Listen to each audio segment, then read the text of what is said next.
Shabbat Shalom to each and every one of you. Peace and blessings to you, my brothers, my sisters, my family.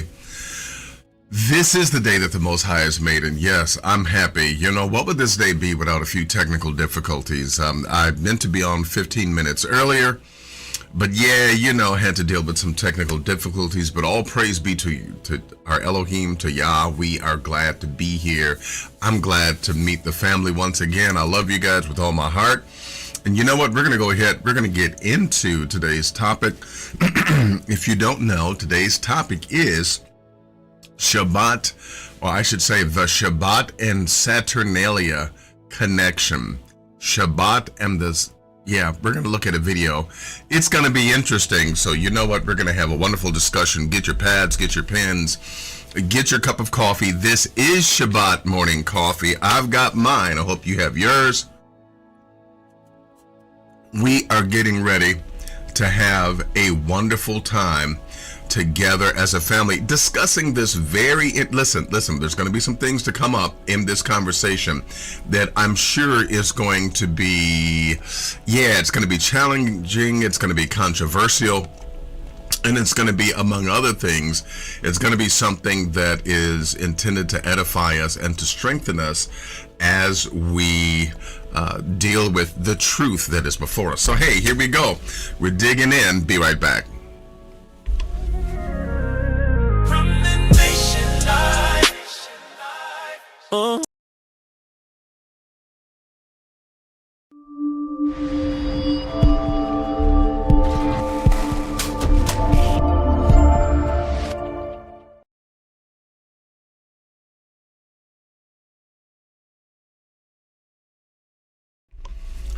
Yes, all praises to the Most High, and I believe you, my sister Yehuda Israel says, it was meant for me to catch you, so that's why you were delayed. She says, LOL, laughing out loud. But you know what? Hey, it's all good. It's all good. Glad to be here. Glad to be with each and every one of you. And I say, for those of you that may not be of this particular Hebrew community, I want to say that you need to understand some things about this channel and about us, and that one, we are Yah only. We are Tanakh and Yah only. And I know many of you would say, well, why? I mean, everyone accepts the entirety of the Holy Bible. Surely everyone accepts that. Well, it's true that we are intended to accept that. It's true that it is desired that we accept that, but that goes along with the program of control and the program of manipulation and the program of brainwashing that has been put in place. You have to understand, in order for things to maintain the way that they are, it's important that everyone be under control and be headed in a certain direction and fulfill certain objectives. And in order to have that happen, it has to be ingrained in the hearts and the minds of the people that it is fully the will of the Most High that they do these erroneous things. And what better way to convince someone that it is the will of the Most High that the wrong thing be done, unless you cloak it in religion, religiosity, and pleasing of God, pleasing of the Most High. That is exactly what has happened in our day and age. We have witnessed it. We were warned of it. In 1 Maccabees chapter 3, verses 45 through 48, we were warned that the heathen was trying to get their hands upon our material so that they might interject their images and that they might taint our material. And what do you know? Much unlike fairy tales, it is not a happy ending. They have succeeded, and here we are dealing with the aftermath of that and attempting to wake our people up, from the nightmare, the brainwashing nightmare that has come to us upon the glorious wings of religiosity and a desire to please God. Please keep in mind that even as we rehearse the beginning of the story, the beginning of the Hebrew narrative coming to us from Breshit, coming to us from Genesis, the reason why the reason why Eve reached for the apple, or reached for that which the Most High didn't want her to do, the reason why she sinned was she was attempting to be like the Most High. This, my brothers and sisters, is our Achilles heel. We will do anything Many of us, we will do anything in order to be pleasing to the Most High, and to think that we're serving Him. We will go to whatever lengths to please the Most High. And with that being stated, it's easy to get us to sin in thinking that we're pleasing the Most High, but all the while we are sinning. I've said before many of you many times that when you take a look at the golden calf incident, this, my brothers and sisters, is the template of Christianity and all other religions that go against the will and the word of the Most High. What about the golden calf experience that we're experiencing today? Well, I'm just, by way of review and by way of introduction, we have to understand some things, that they were attempting to worship the Most High and to be pleasing to the Most High, but using the avenue of the golden calf, something that they constructed, something that they made based upon some other materials that they saw along the way, and they were attempting to be pleasing unto the Most High in worshiping the golden calf. Well, in understanding that, we also have to understand that many people don't realize that they're doing the same thing, because the psychological deity that has been placed in the minds of many is that Yeshua ben Yosef, called Jesus by the Greeks and the pagans, that he is Yah in the flesh. This was decided upon by a council. This was not the will of the Most High. We find that it goes against the Hebrew Tanakh, goes against the Hebrew Bible. But yet and still people believe it, because they believe that they're serving God. They're serving and pleasing God as they do so. And so it is one of those things that, people today are just, there's no other way to say it, but they have been brainwashed into believing that as they worship the golden calf, aka our modern day version, Yeshua ben Yosef, as they worship him, that they are pleasing to the Most High. Now, the Apostle Paul mentions in Galatians chapter 3, he asked the question, who hath bewitched you, O Galatians? Well, I must ask the question, who hath bewitched the populace, that even though they see the words of Yeshua ben Yosef saying that the Father seeks those to worship him and not us, people are yet and still worshiping, rather than just worshiping the Most High alone, they worship Jesus and the Holy Spirit, which again is an even later addition. And of course, it's been labeled part of the Godhead, so forth and so on. And so here we are. So then what are we to do? Well, my brothers and sisters, we have our feet firmly planted, solidly planted on firm ground of the Tanakh. We find, for those of you that are watching this channel, new to this channel for the first time, I am your Moreh for this channel. I'm Melchi Uriel, and I stand upon the Hebrew Bible, the word of the Most High, as is given to us in the Tanakh, and what you may call the Old Testament, but the Old Testament does not suffice, because it is nothing more than a manipulated version of the Hebrew Bible. Please, once again, keep in mind what was put in the mouth of Yeshua ben Yosef, called Jesus by the Greeks and the pagans, that he said, salvation is of the Yahudi, meaning that they have the right way of salvation. So this alone invalidates Christianity. This alone puts a hole in the head of Christianity. And people will say, he said that before he went to the cross. Well, again, the whole cross notion, all of that is nothing more than a deception, if you will, for it is written in the word of the Most High that no one can die for another person's sins.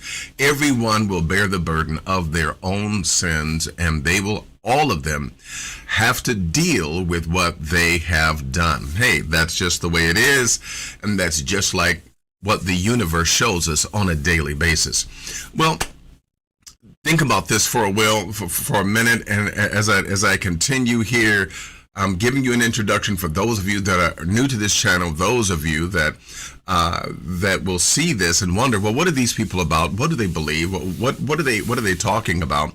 Well, we need you to know that we stand firmly upon the Hebrew Bible, and we stand upon this word of the Most High that all the three major world religions are established on. And with that being the case, We want you to know that if something does not line up according to the Hebrew Bible, I don't care if it's a part of the Holy Bible, meaning the New Testament, and what you call the Old Testament.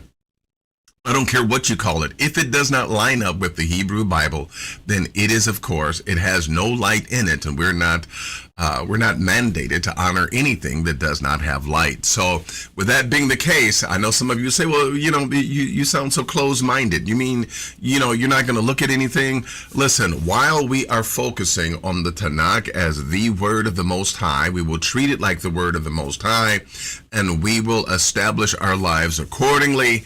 And it says that according to this law and according to this testimony, concerning this law and testimony, if they speak not according to it, then there is no light in them. And the writings of the Apostle Paul go against the word of the Most High, despite the many who do mental acrobatics and attempt to harmonize the two. It is not so.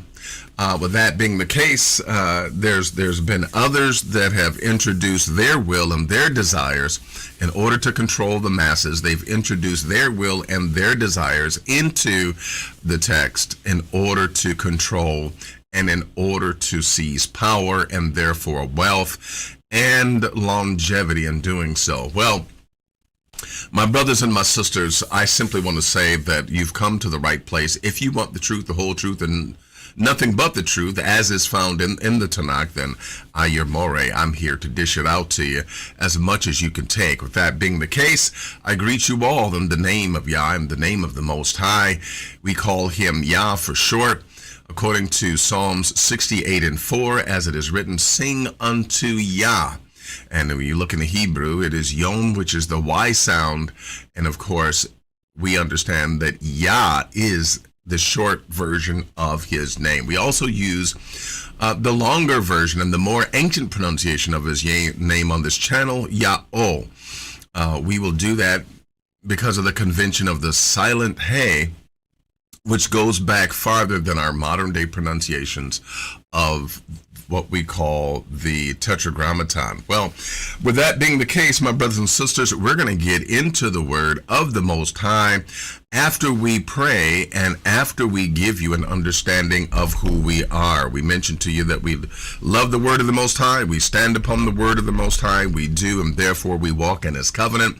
And there's an abbreviated version of his covenant that's found in, of course, Exodus, the 20th chapter. According to Deuteronomy 4:13, it's this miniature version that is a covenant for us, and it is nothing more than the 10 declarations. So we say, for those of you that will be with us on this channel, you will find that we will not have any other Elohim before the one true Elohim, the creator of mankind, the creator of heavens and the earth, and the author, the ultimate author of the Tanakh itself. We will not make any object, whether it be of stone, of wood, of metal, or even of our own imaginations. We will not create any image or anything to bow down unto. We will not take his name, his character, or his presence in vain, but we will walk according to his laws, statutes, and his commandments with reverence. And we shall also be glad to keep the Shabbat holy, because this is his commandment unto us. We do no work during the daylight hours. And of course, we honor our mothers and our fathers, that our days may be long upon the earth. We honor them as the Most High has said for us to do. Therefore, we honor our ancestors, for we stand upon their shoulders, and without them we would not exist. We say, may the Most High bless our ancestors, even where they are in the spiritual realms. May he look upon them and smile upon them, and may he bless them. We honor them as he has said to do. We will also not shed innocent blood. No, we will not shed innocent blood, but those that are guilty, those that are worthy, they shall receive just punishment according to the law of the Most High. We will not steal anyone's wife by committing adultery. We will not steal anything at all. We will not be a false witness in any matter of adjudication. But we shall speak the truth, the whole truth, and nothing but the truth. And also, yes, we will not covet anything but that belongs unto anyone else, because we know that the Most High has blessings for us. And with that being the case, not only do we love to pray, but we love to love his word, but we also love to pray. We pray a little bit differently, and we go within and we ask ourselves if we have intentionally sinned against the Most High. And if we have not intentionally sinned against the Most High, then we come before him understanding that we have a pure conscience before the Most High. But if we have sinned against him, then we, of course, we come seeking mercy. And we understand that we have mercy before him as he allows us another day to demonstrate that we have done correctly where we have done incorrectly. And by consistently doing that with a pure heart, with a pure mind, we then are forgiven, even without begging for it or asking for it. According to Ezekiel chapter 18, verses 20 through 22, we are restored, we are regenerated, and our sins are forgiven us without the shedding of blood, without anyone having to die, without human sacrifices, without anyone having to simulate drinking human blood and eating human flesh. We are forgiven. Well, with that being the case, let's get ready to pray. Ask yourself the question, have you intentionally sinned before the Most High? Have you sinned before your brother intentionally? Then let's go ahead and let's do the inner work necessary to make sure that that does not happen. Go before the Most High with mercy if you must, but let's get ready. Let's get ready to go before the Most High.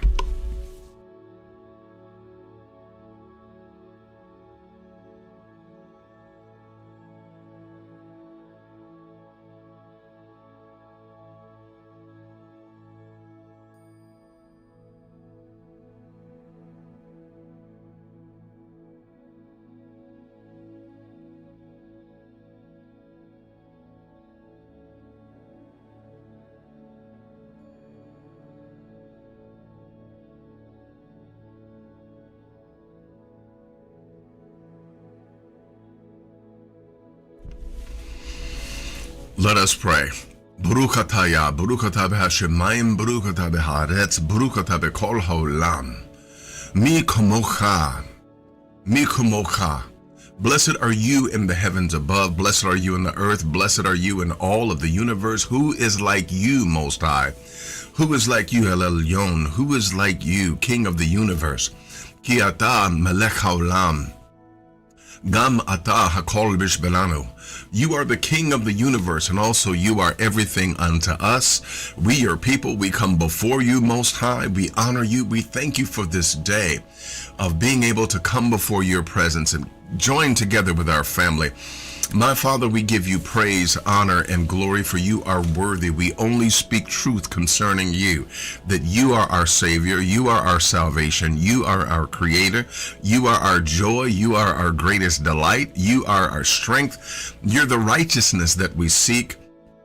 You're the very life within us. You're the very life within our limbs. We thank you and we honor you for giving us your spirit that animates our body. We thank you that we're connected with you. We thank you that we're a part of you. We thank you that we are a part of your family. We thank you, Most High, that we are family together. Ki anachnu yachad, gam enachnu mishpacha, hamishpacha shelek. You know that we are your family. You know that we are the people of your covenant. And we exalt you, Most High. We give you praise and we thank you. We shed and we pull off anything that would be a hindrance to our walk with you.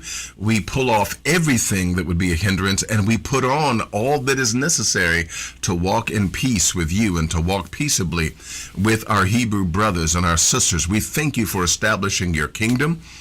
We thank you for establishing your kingdom within us and your kingdom being a part of us. We thank you for being a part of Israel. And we thank you, Most High. We give you the praise, the glory, and the honor that you are going to gather all of Israel together.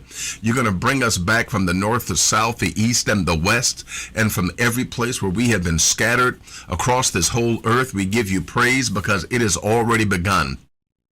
It has already begun, and your word is already coming to pass. Prophecies are coming to pass concerning your bringing us back. You're bringing us back together. You're establishing Israel as your people and as the number one nation upon the earth, so that your word can go forth in truth. Your ways can be exonerated and your ways can be put forth, and that the nations themselves would understand and know who you are through their interaction with us, that they would know who you are through your blessing us and establishing your kingdom with us. We thank you, Most High, for what you are doing. We say yes to your will. We say yes to how your spirit is moving in our lives. We agree with you. We agree with what you are doing. We release the reins of our life into your hands, and we ask that you continue to lead, guide, and direct us. I lift up every member of this community, every member of this Hebrew community before you, that you look upon them. Look upon our elder Christine Croning. Continue to give her health and strength. We thank you, Most High, for what you've done thus far. We know that you are not finished. We thank you that we say that she is a testimony of your goodness, your grace. She is a testimony of your power and your ability to heal. We thank you, Most High, that she is a testimony of your willingness to help us and to strengthen us and to give us what the kingdom has guaranteed, which is long life and health and prosperity. We thank you for her. I lift up every member of this community, our brother George Evans, and we lift up every member, our brother Bergen Paris, our brother Adrian, everyone, our sisters and our brothers, too many to name, but I lift them all up before you, my Father, that you breathe upon them and give unto them the blessings that even Obed-Edom had when the ark rested in his home. I pray that you continue to establish your kingdom in and amongst us. We give you all the praise, the glory, and the honor. We thank you. We thank you that we are restored and forgiven because we walk righteously before you. We honor you, and we cry out unto you, for you are our salvation and you are our righteousness. You are our strength. We hide in the secret place of the Most High. We're protected of you even in these strange and crazy days. We thank you that where we are in our dwellings, you have blessed us and anointed us for that place to even be our little Goshen, our place of protection against the plagues that you are releasing upon the wicked. We thank you, Father, for your protection. We thank you. May this session be blessed. May your will be the outcome in your name, and in your name alone, Yah. Amen wa amen. All praises to the Most High. Yes, yes, yes, yes, yes. Very glad, very glad, very glad to be here with you, my brothers and sisters. And you know what? Not only do we love, oh boy, not only do we love to pray, but we also love to give praises unto the Most High. And here's where I give you my spiel about the fact that I cannot sing, and I know that I cannot sing. No, I'm not trying to be a Hebrew star, not by any stretch of the imagination. But hey, guess what? We're here to give praises unto the Most High. And we're here to magnify him. Why? Because he is simply worthy. I'm an example of what it means to make a joyful noise unto the Lord, unto the Most High. And I'm here to give him praise. I just want to encourage you that when your voice cracks and gets off key, like mine is most certainly going to get off key. And yeah, hey, you can give praise unto the Most High with a pure heart, and that's what this is. I'm here to encourage you to give the Most High praise, and with that being the case, let's get ready to give praise unto the Most High.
They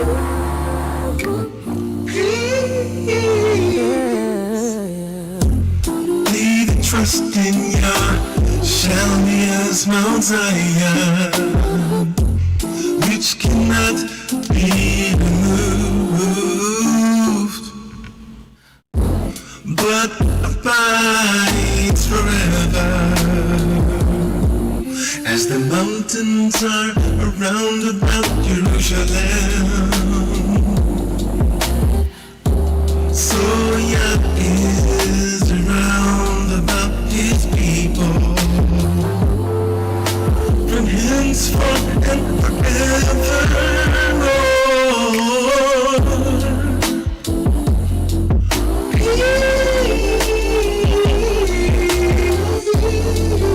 Peace upon Israel.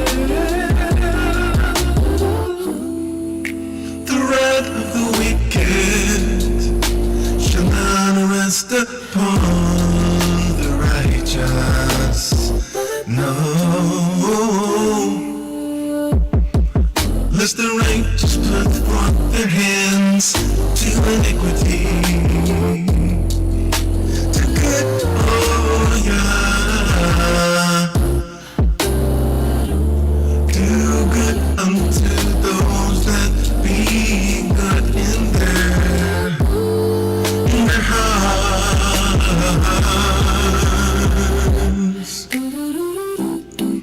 As for such as turn aside to their crooked ways, Yah shall lead them forth, the workers of iniquity.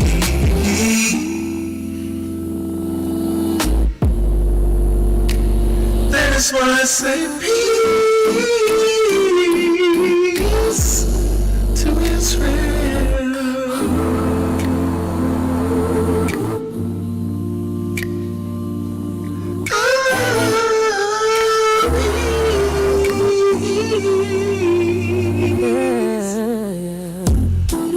They that trust in Yah shall be as Mount Zion,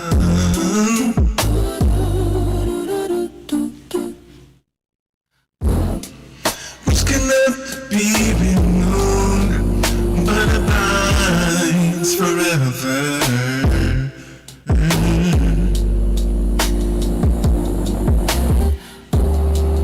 As the mountains are round about Jerusalem, so Yah is above his people, and forever and forever. Peace, peace upon Israel, yeah. For the wrath of the wicked shall not rest upon the righteous. No,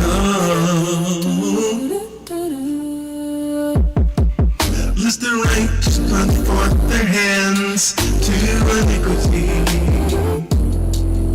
To good, oh Yah, to those that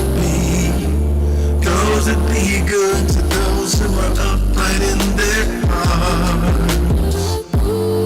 So for such as are upright,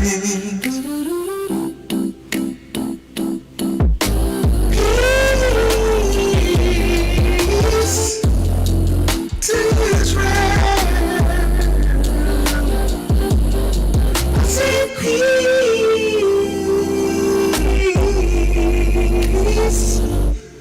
to Israel.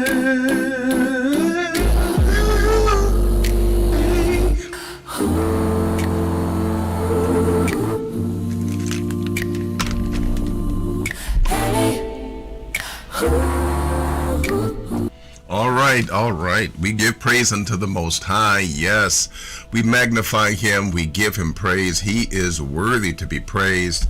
And yes, peace unto, this is our prayer, peace unto Israel.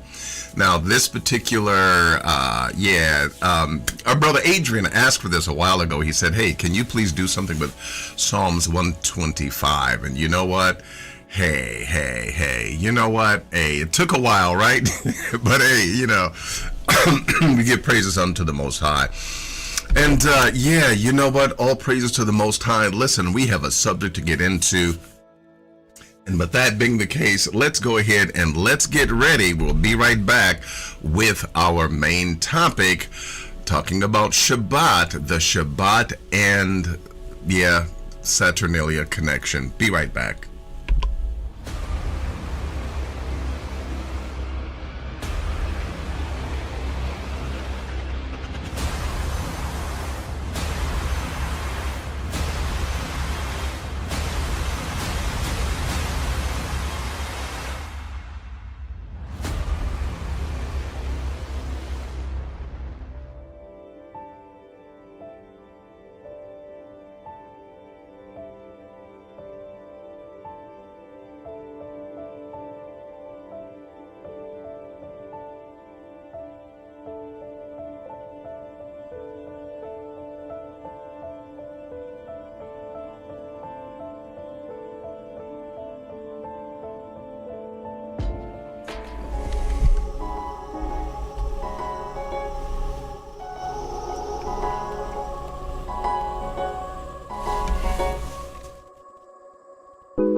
Just before we get into the main message, I want to say, you know what? I forgot something, y'all. I forgot to acknowledge the family. Hey, let's go ahead and acknowledge your family. You all know that I love you, and listen. Our brother Bergen Paris was the first to turn the lights on, but guess who turned the coffee pot on this time, y'all?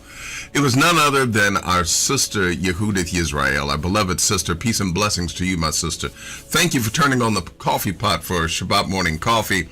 Always glad that you are here. And you know what? Also, we have our elder with us, our elder Christine Croning. Peace and blessings to you. Glad that you're here. Glad that you are up and able. All praises to the Most High. You know, when you enter into the room, you need to know that we're all giving praise to the Most High for you. And we're glad that you're here. As well, we have with us our sister Jacqueline E. Buggs is in the house. Miss H is in the house. High fives for everyone. Miss H is here. And also we have with us Mr. Weezy, who says all praises to the Most High. Hallelujah. Another blessed Shabbat of Yah. Shabbat Shalom to everyone. And we throw that right back at you. Shabbat Shalom to you. You know we love you, brother. Our brother George Evans is also here. Raymond Radcliffe is here, y'all, who says, Shalom, brothers and sisters, to the Most High. Yes, we're honored that you are here. We're glad that you are here. Did I mention that our brother George Evans was in the house? Did I let y'all know that our brother George Evans is up in here? Peace and blessings to you, our brother George Evans. He always asks good questions as well, and I'm pretty sure he's going to have some good questions for us today. Our brother Ben Naphtali, peace and blessings to you, brother Ben. Glad that you are here. And glad that let's see, I want to make sure that I don't miss anyone. And you know what? It looks like we did get everyone. All right, all praises to the Most High. Yes. Very glad to be here. Well, peace and blessing to each and every one of you. And those of you, as always, it seems as if we have more watching than we do in the chat room. You're welcome to come into the chat room, and you are welcome. Listen, I always say we don't bite unless you bite first. We ask that you respect the room, respect the mic, and you will get an opportunity to ask questions. You, just when you do, you make sure that you put my name in front of it so that, yes, my name is scrolling underneath. You can see it. And also, there will be a time where we'll offer you an opportunity to ask questions concerning the different segments as well, my brothers and sisters. Yes, we will also give you questions if needed to ask other questions as well. What we're going to do is we're going to go into the main topic, talking about the Shabbat and Saturnalia connection. Be right back.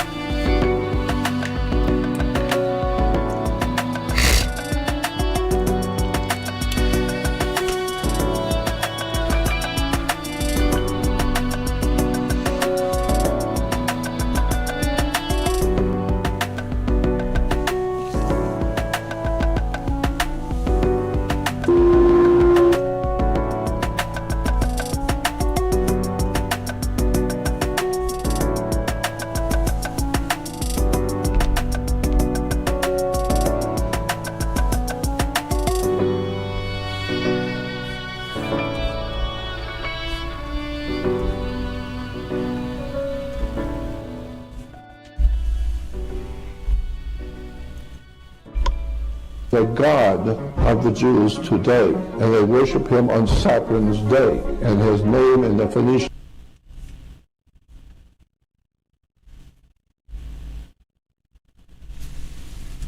So Burger King has fired. Saturn is a god of the Jews today, and they worship him on Saturn's day.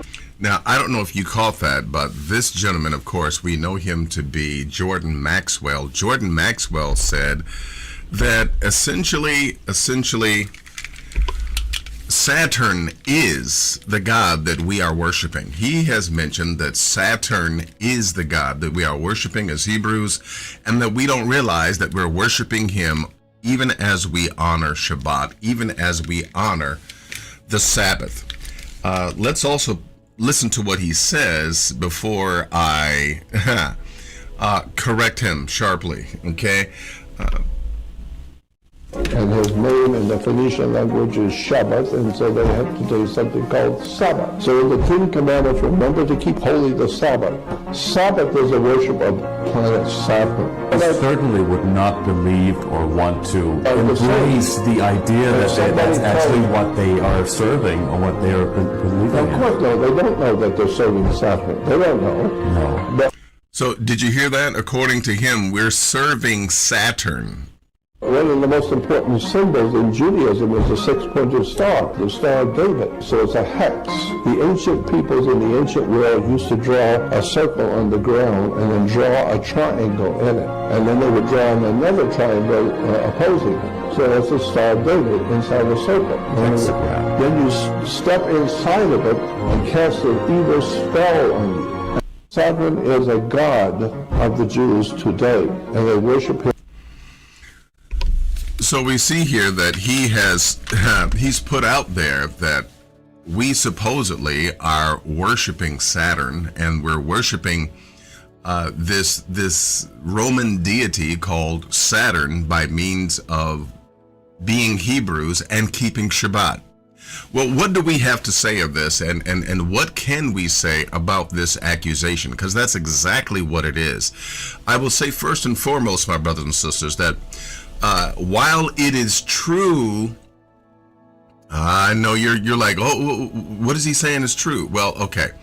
While it is true that in Hebrew, when you say the planet Saturn, you do say Shabbatai, that part is true, but the way that the ancients even looked at Saturn was far different than our modern day Greco-Roman induced worship of Saturn. So let me tell you what happened.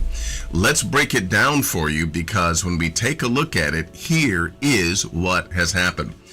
With the onset of the Greco-Roman influence, Hellenism, in the first century, basically they redefined everything and they made everything to be exactly as they wanted it to be. In other words, even the truths that were laid down, they were manipulated into their narrative, and they then gave definitions and narrative to things that we had already established as true.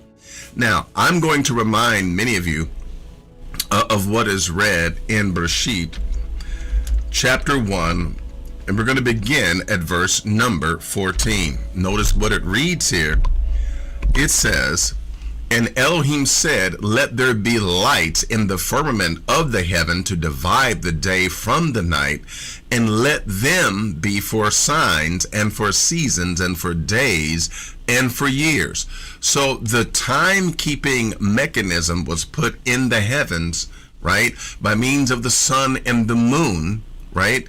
But also, he says, and let them be for signs. Now, these luminaries, let there be lights, these luminaries, they were for signs, they were for seasons, they were for days, and they were for years.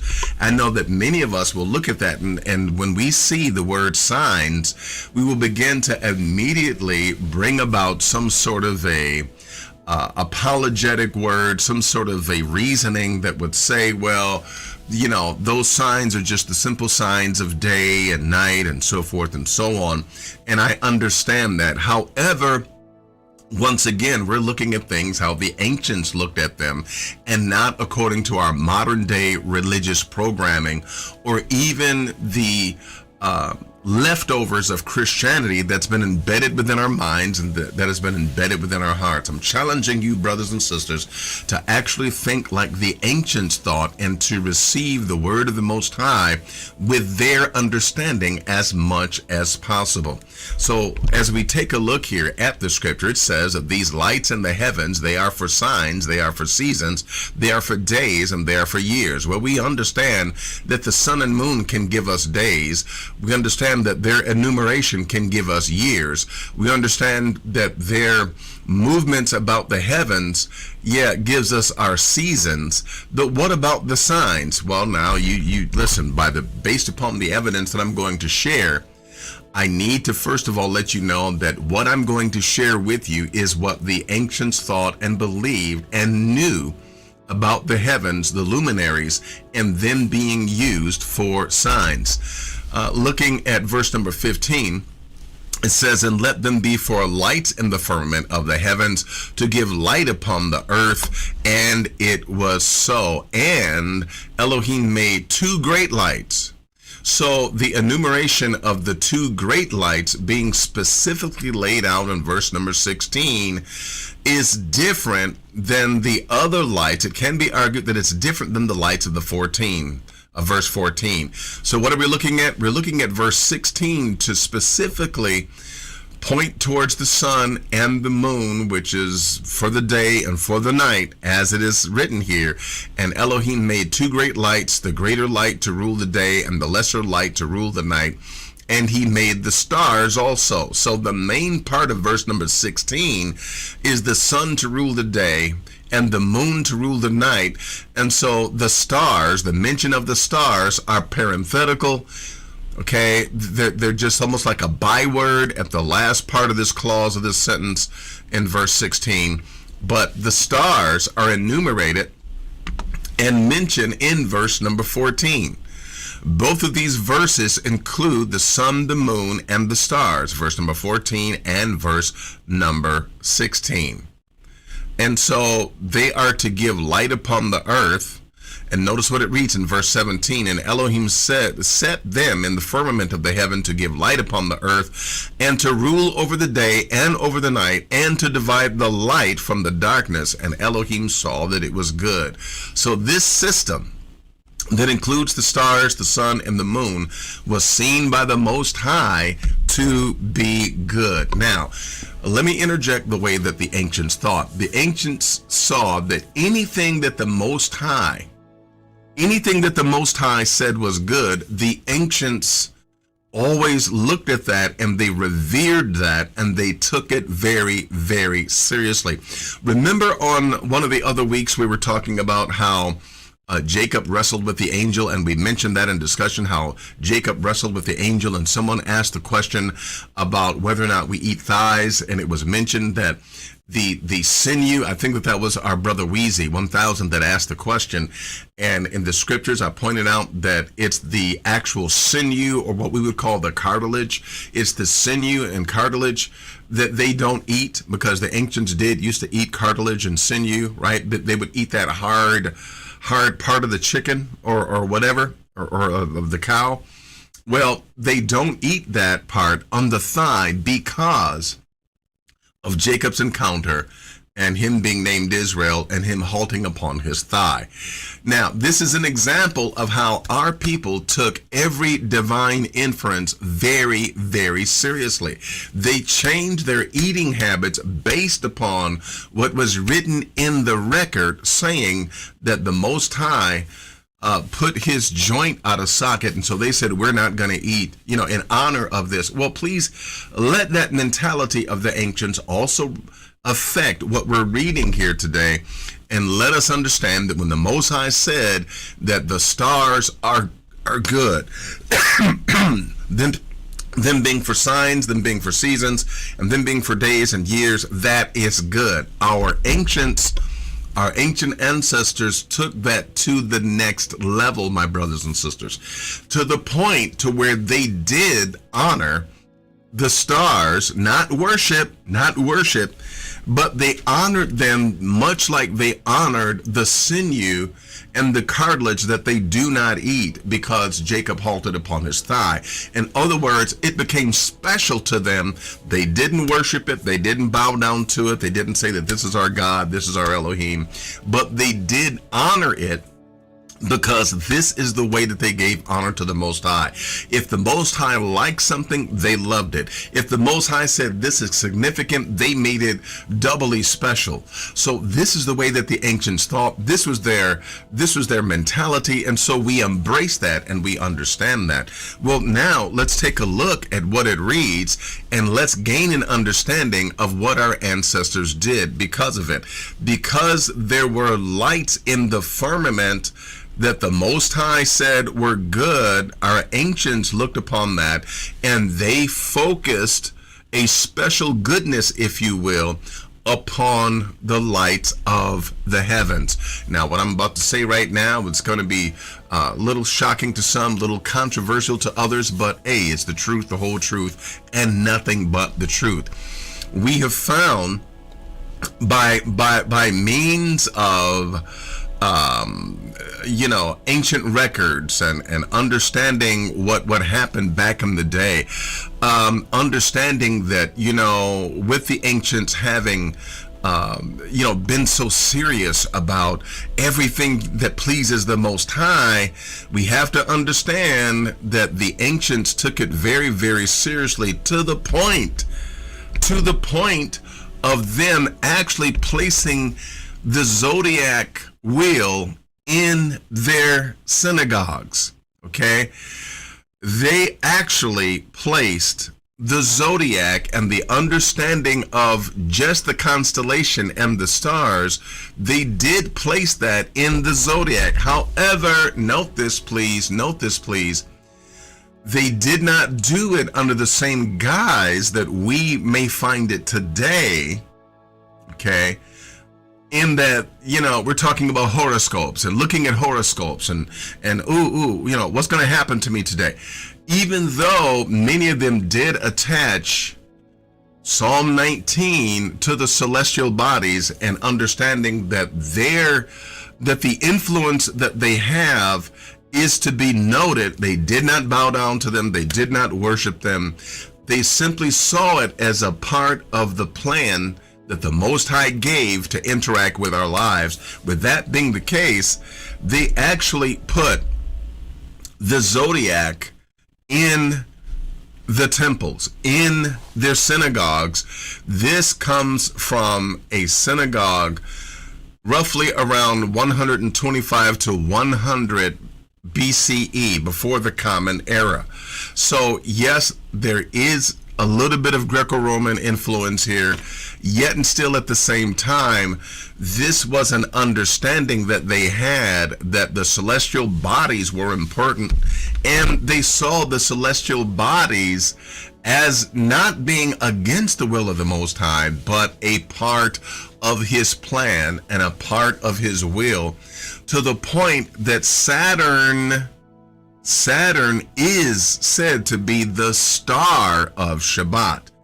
Now, let's make sense of this and let's keep it moving, because when you look at, and I know this is very controversial to some, and some are like scratching their head like, what? Yes, I present to you the truth, the whole truth, and nothing but the truth. I'm presenting to you evidence, okay?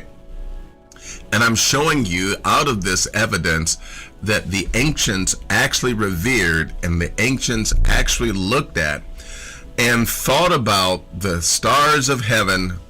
They thought about not just the stars of heaven, but they also thought about the constellations as we see here. Well, in taking a look, my brothers and sisters, not only did they honor the stars of heaven, but they also looked at the, now this has a far more Ethiopian look to it, okay?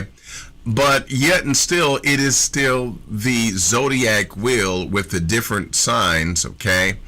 And the ancients looked upon this as not being against the will of the Most High, but a part of the Most High's plan. Again, they didn't get their daily activities from the horoscope or any horoscope at all, but they looked at it as the planets belong to the Most High, everything belongs to the Most High, and it was a part of their narrative, it was a part of their story.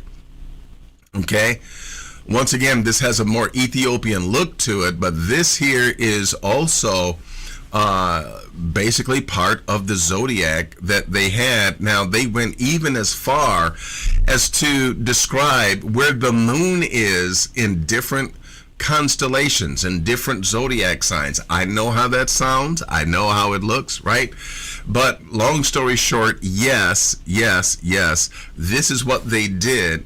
And the ancients actually looked upon the stars of heaven, but they looked at the stars of heaven and the planets as belonging to the Most High and being a part of his program, a part of what he's doing, and not worshiping any other god, not worshiping Remthon or any other deity. They looked upon the Most High, and they looked upon his word, and they looked upon it as being something that is a part of his plan. So as we take a look here, this is what we discover to be true, that there is an interwoven history between Saturn, the planet Saturn, and Shabbat and Saturnalia. But it's not what you think, okay? The term Saturn, okay, Shabbat and Saturnalia, they are interrelated, okay? And I'm going to explain to you where they're related and where they are not related. Let me tell you, listen, let me cut to the chase, because I want you to be able to hear me plainly. I want you to be able to hear me correctly. What you're going to find out is this. I got to let the cat out the bag first, otherwise you're going to think I'm saying something that I'm not.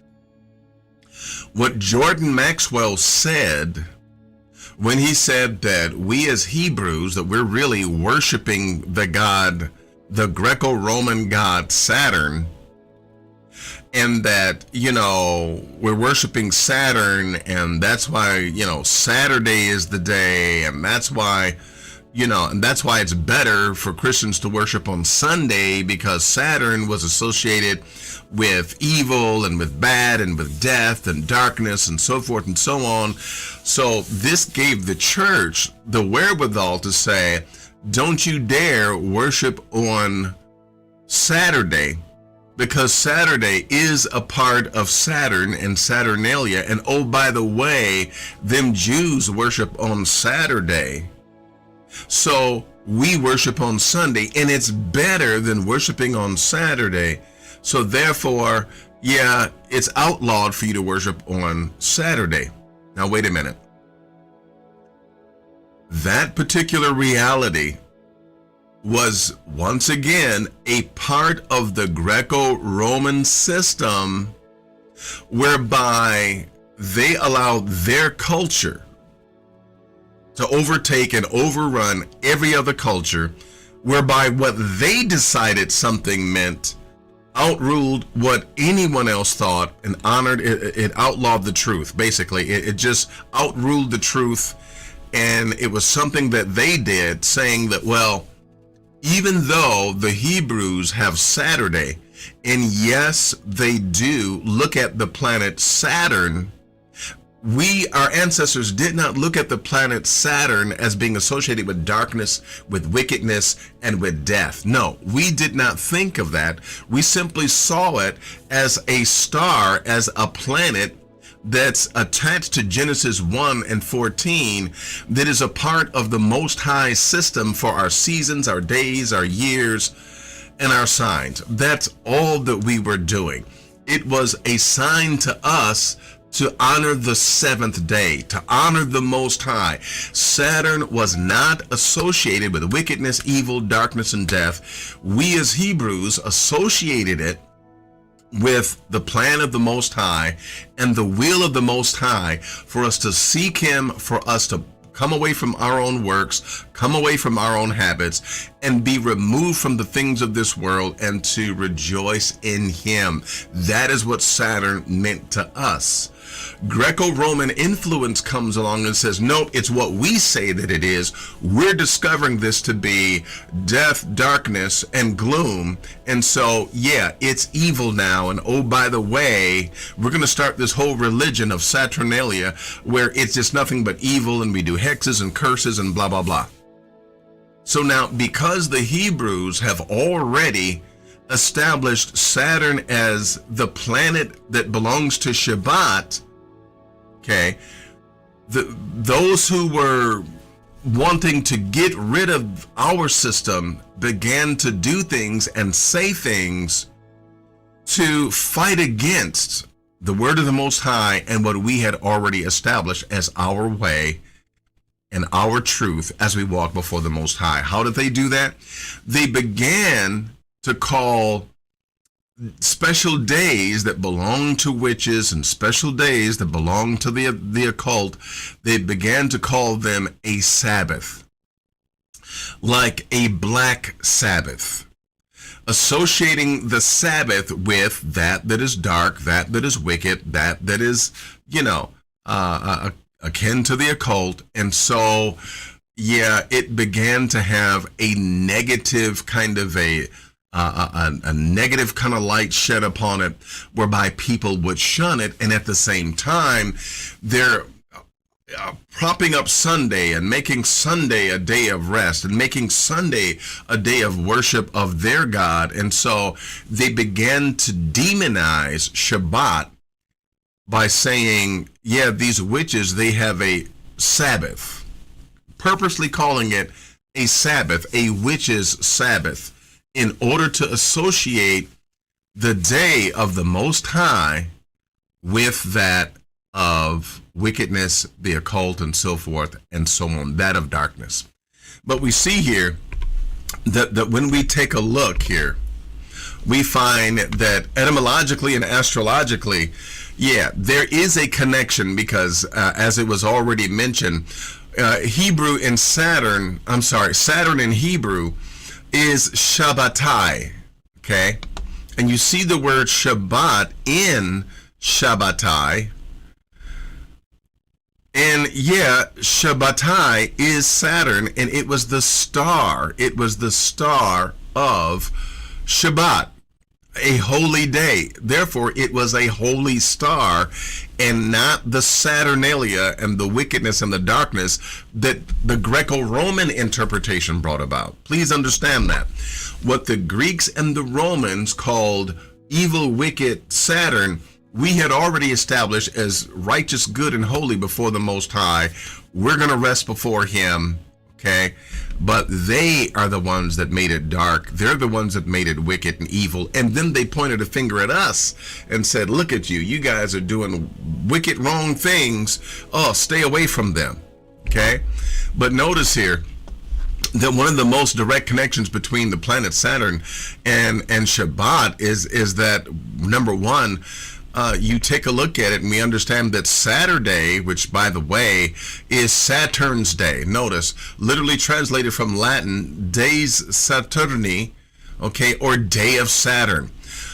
We get Dies Saturni had become Saturday, which is the day of Saturn, okay? This naming convention stems from the ancient Roman practice of naming days of the week after celestial bodies, okay, and there we know the deities as well, right? The sun, the moon, and the 5 visible planets, each day was assigned to a planet, and Saturday was assigned to Saturn. This association was not unique to the Romans. In Hebrew, of course, as I mentioned, Saturn is called Shabbatai, a name that is clearly derived from Shabbat, the Jewish day of rest. This linguistic link it really is not a coincidence, okay? It's not a coincidence at all. The Babylonian, you can't say it, but the Babylonian Talmud in Tractate Shabbat 156a explicitly refers to Saturn as Shabbatai, the star of Shabbat. So Saturn is the star of Shabbat, as I mentioned. This indicates that the ancient Yahudi were aware of the astrological association of Saturn with the 7th day of the week. A system that likely originated with the Babylonians and was later adopted by the Greeks and by the Romans. So now this shows you that what the Greeks and Romans thought about it, yeah, that came later. But when we see Jordan Maxwell say, well, you know, the Jews are they're worshiping Saturn, and he is going by what the Greeks and the Romans, he's going by what they said that it was, as opposed to looking at the origination of it as coming from our Shemitic origins, okay? So as we continue, my brothers and sisters, we need to understand just a couple of things about this, okay? Let me continue.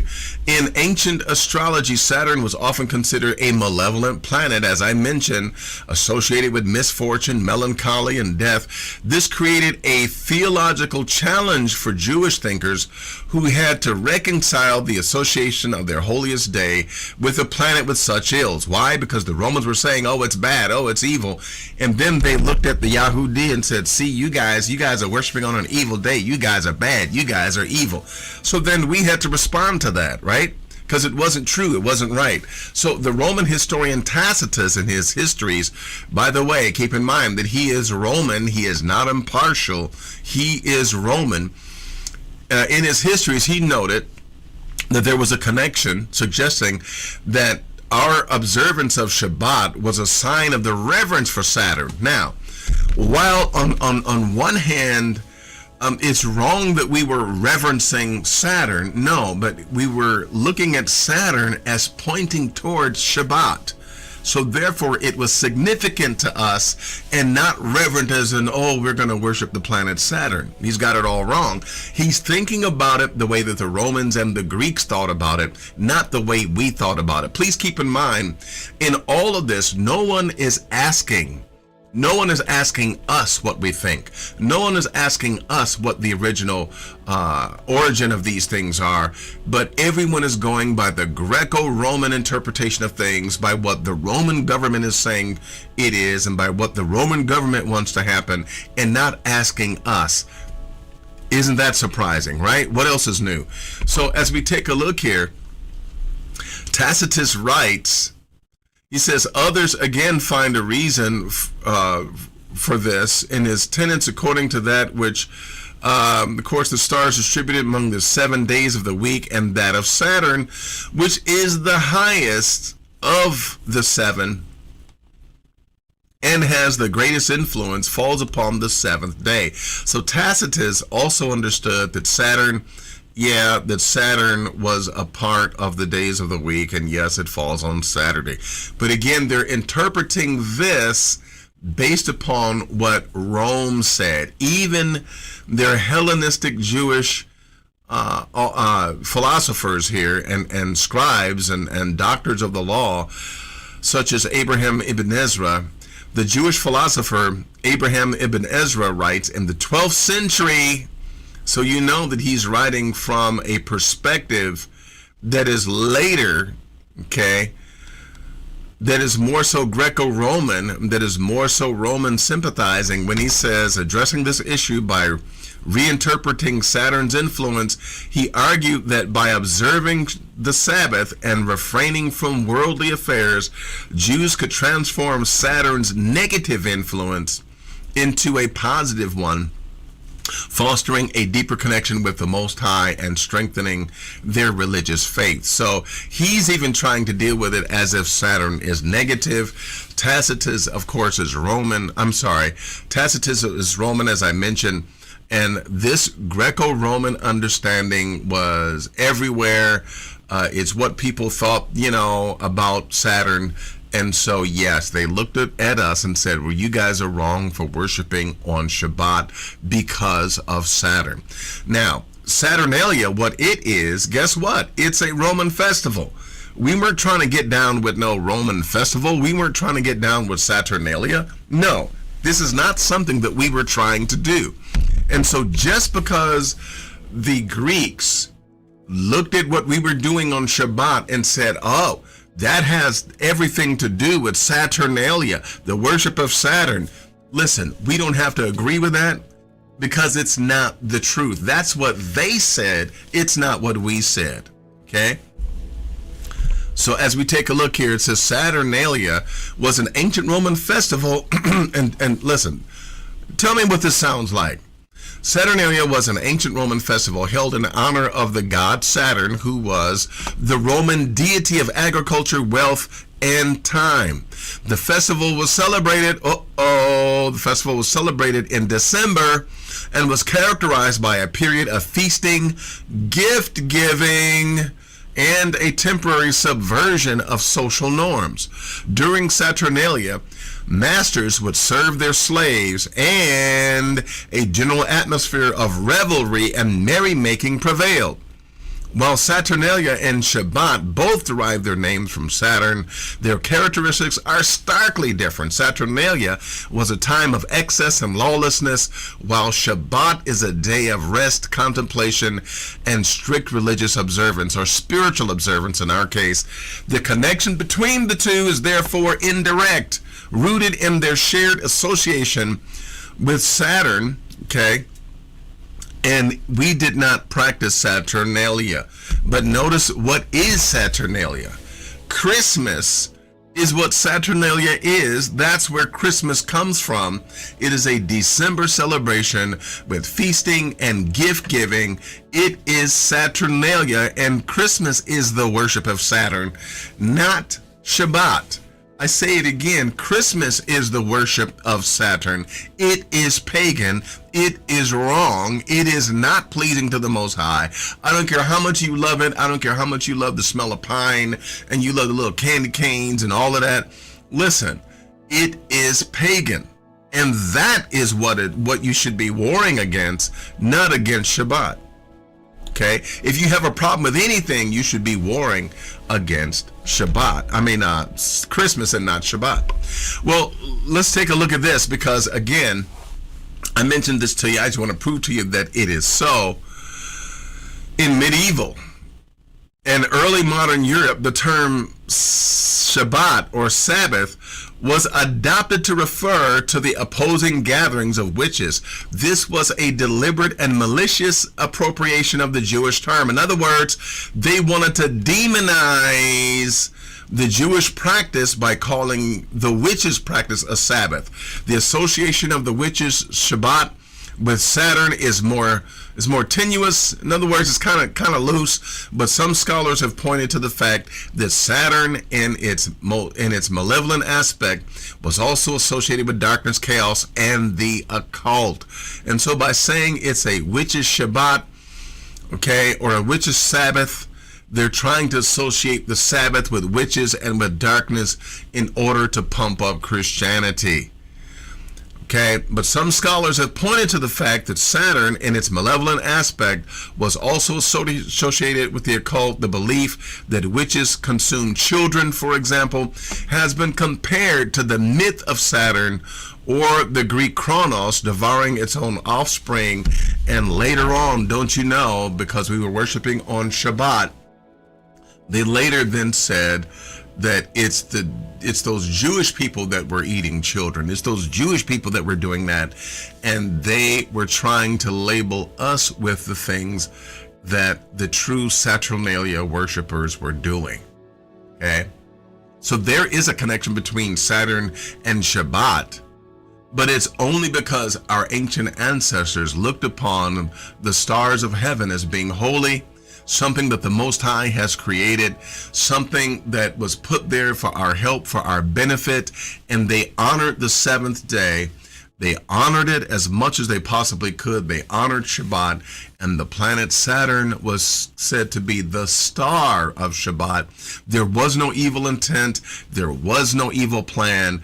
It was not Saturnalia. It was not the worship of anything dark and occult. It was rather something that was meant to bring us closer to the Most High and to be a sign that it is our Shabbat and that we should, yes, that we should seek the Most High with all of our heart. Now, I'm going to say this just before I close. What we find with this discussion, is that just like Passover was overtaken by Easter, so has Shabbat been overtaken by this whole, Saturnalia and the worship of Saturn language. They have tried to paint our days, our holy days, have tried to take them away from us, and they've tried to paint them as evil or make them evil. This is their desire, but they have failed. When I come back, we'll open it up for questions. Be right back.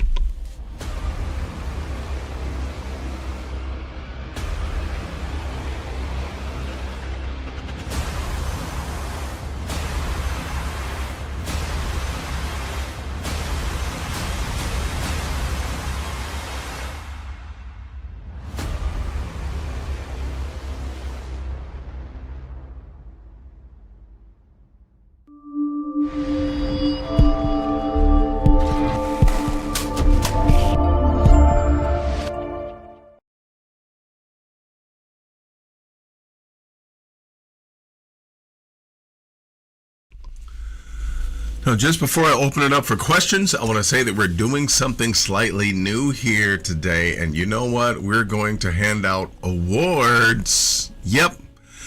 And this little video from Jordan Maxwell deserves, it does. It deserves an award. In fact, since it's a bunch of crock, it's a crock of you know what, he gets the Croc Award. What a rock!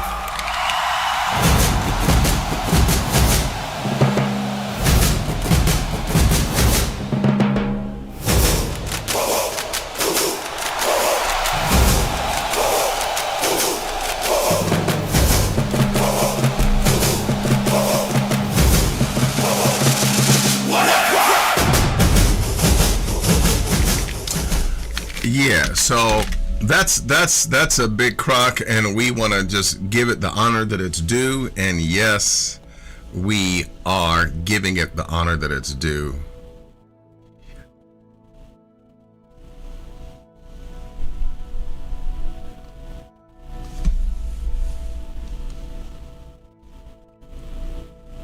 And give me just a second. We will be right back.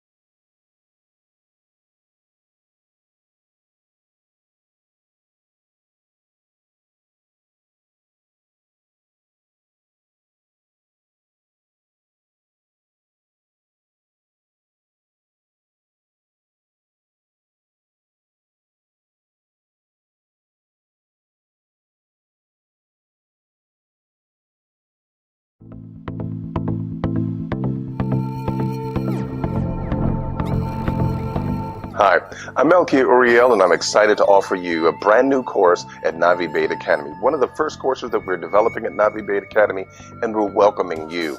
It's called the Hebrew Memorization Course, and perhaps you've been reading some Hebrew reference materials, and you note that the paragraphs are numbered by the Hebrew alphabet, as well as the verses.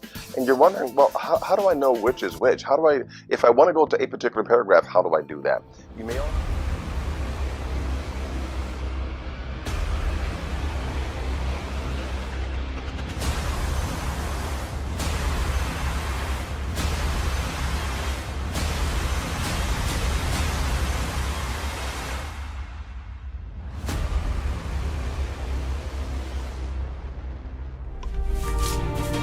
Well, now's the time. We're giving you an opportunity to ask your questions. Yes, ask your questions concerning this segment. And yeah, we'll be right back.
All right, I'm back with you. Sorry about that. I had to, once again, have a little bit of technical difficulties. I lost all of your chats, and I couldn't see what you were asking or what you were saying. And I also had to get the phone line ready, making sure that the phone line was ready, and so now it is. Please ask your questions. Let me see. Yeah, we're opening up for questions, and so let's see. The first question that I see comes from our brother George Evans. Who I tell you, our brother George Evans, he always asks good questions. He asked the questions. The ancients wasn't calling it Saturn. Greco-Romans did way after. This is correct. That is absolutely correct. What we called it was not Saturn. We called it Shabbatai, okay, or Shabbatai. The reason of it is because we associated it with the holy day of Shabbat. To us, it was holy. It was not anything that was dark. It was not anything that was evil. It was not anything that was occult. Okay? It was that which belonged to the Most High. And so thank you for your question, my brother George Evans. Yes, yes, very true. Any other questions for me? Going once, going twice. I'm going to give you just a little bit of time. I want you to ask your questions. Okay, I will even stall for a little bit in case someone else has another question. We'll be right back.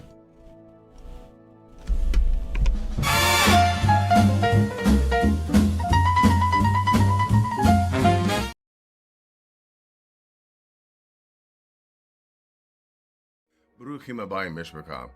I want to ask you a question. Would you pick up a French dictionary in order to help you define Spanish? Would you pick up a book on physics to help you understand the simplicities of cooking a recipe? No, you would not. You need the right reference material for the particular job at hand. And the Most High has given us a job of living the life according to the laws, statutes, and commandments that He has given. Why do I bring up this dichotomy? Why do I bring up this question? Because that is what many of us are doing. We are using reference works that are Christian in origin, nature, and bias. And we're having to gain a a purely Hebraic understanding from them. And this, my dear brothers and sisters, is insane. I'm looking, need your help. I'm looking to foster Hebraic scholarship. So we've started the Hebrew Scholar magazine, and with this, there's something for the entire family, but there's also a platform to be able to develop new, young, and budding scholars. We want scholars that are going to basically produce materials from our perspective with our truth that's for us, that's by us, and that's going to benefit us and help us throughout all generations. I'm Melky Uriel. I want you to subscribe to the magazine. I need you to subscribe to the magazine. We want to reach our first goal of 500 subscribers. And then, of course, we want to go to 1,000 and move on from there. But bottom line of it is, we need this for the nation, for the community. We need this for Israel. We need our own scholars. And it's time that we began to invest in our own scholarship. So help us out. Go to thehebrewscholar.com. We'll see you there. Shalom.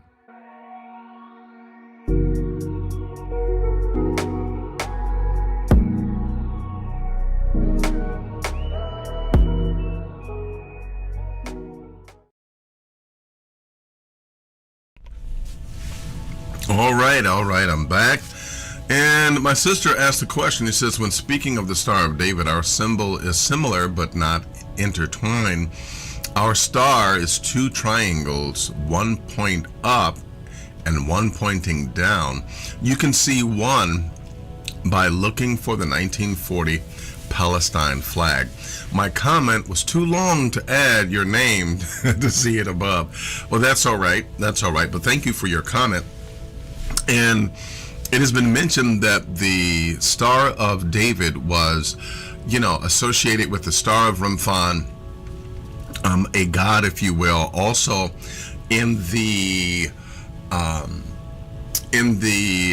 medieval period, when spirituality and the occult began to, basically, it went into revival, and people were really getting into spiritism. Long story short, they developed this myth of Solomon's ring. And the myth of Solomon's ring was that Solomon's ring had the power to control demons. And what did it have on this ring? It had the supposed Mogen Dawid.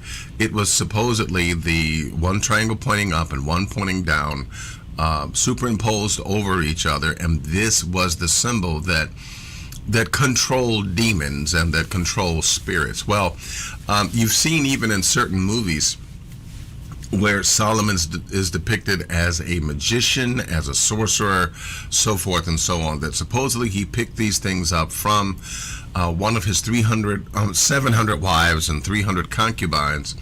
My goodness, man, I don't know how you keep track of that many people. But anyway, be like, wait a minute, did I spend last night at your house? Or anyway, that's too many people to keep track of. But supposedly from them, he, dabbled into these different arts, okay? Some say, well, Israel was always that way. But nonetheless, it's one of those things that, it became famous during the medieval period when Spiritism was in revival. And so people began to once again associate even more Shabbat with Saturn and Saturnalia and the Star of David. They began to associate that with the occult, so forth and so on. Now, like Jordan Maxwell said, well, the Mogan Dawid, the Star of David, it is a hex because it has, it has 6 points to it. It is like a pentagram is a star with 5 points because a hexagram is basically, it has 6 points. And so because witches put out a hex, they then associated the 6-pointed star with the ability to put a hex on someone, when really the whole hexing thing and witchcraft really has a Roman goddess associated with it, Hecate or Hecate, and so the hex really came from her name. It has nothing to do with the likeness of phonology or the likeness of the sound, whereby a hexagram has hex in it, and also it sounds like what someone does when they do put a hex. So so it's Brother Adrian, what I mean by the Star of David, I'm going by what people call it today. There is no scripture that says that David had a star. You are definitely correct. But people call it today the Star of David. I only say that because, only mention Star of David, because when I say Star of David, people will know what I'm talking about, right? Okay, but as I said before, in medieval time, it is that star that began to be more than ever associated with, spells and the occult and so forth and so on. Okay, it seems like I missed a question here.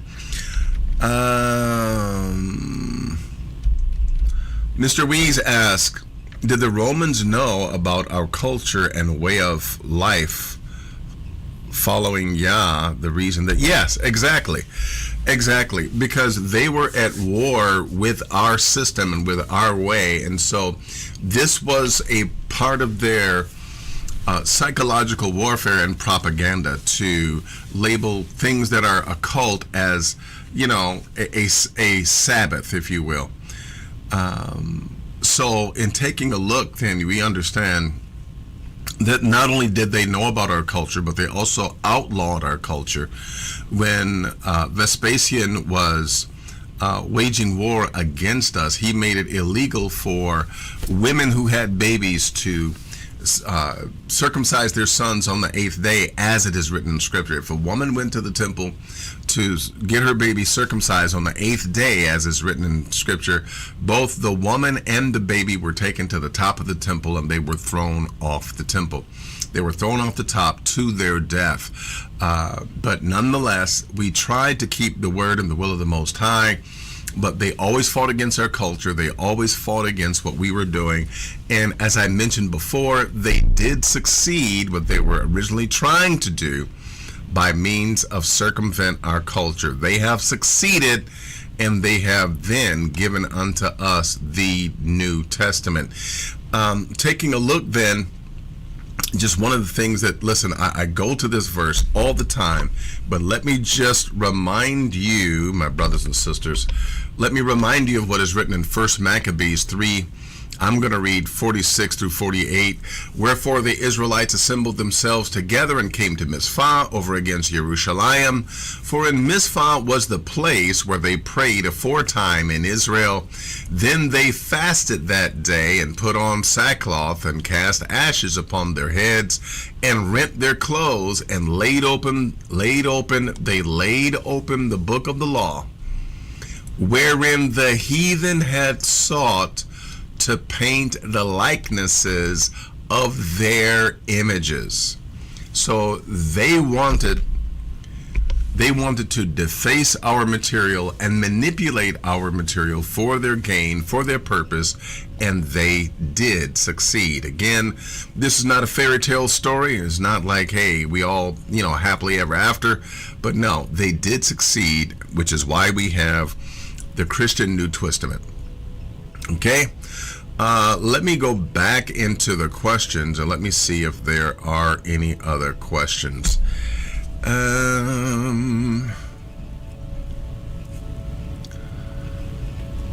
Okay. Peace and blessings to you, Michael Charles Marsh. Glad you're here, my brother.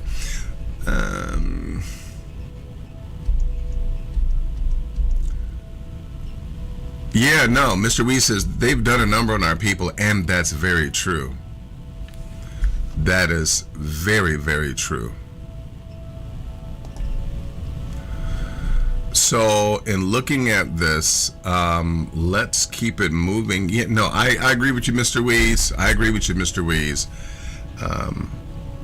They really have done a number on us, and the New Testament is, yeah, it is trash. Okay. Let me continue with some of these.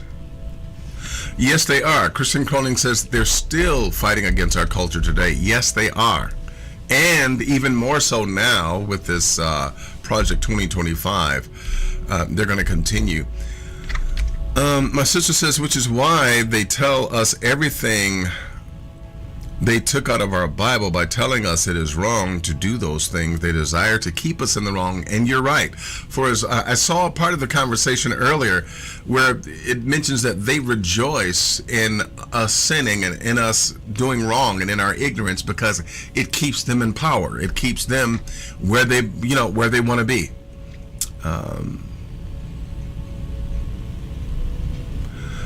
And I would agree with that, my brother George Evans. I would agree with what you're saying, that they did it to take over Israel. They did it. Yeah, it's a shame. It's a shame, my brothers and sisters. But hey, you know what? This is why teaching and communicating the truth is of such importance. That's why we're here, to speak the truth, the whole truth, and nothing but the truth. And so with that being the case, hey, we're going to keep it moving. When I come back, we're going to go into other segments. Be right back.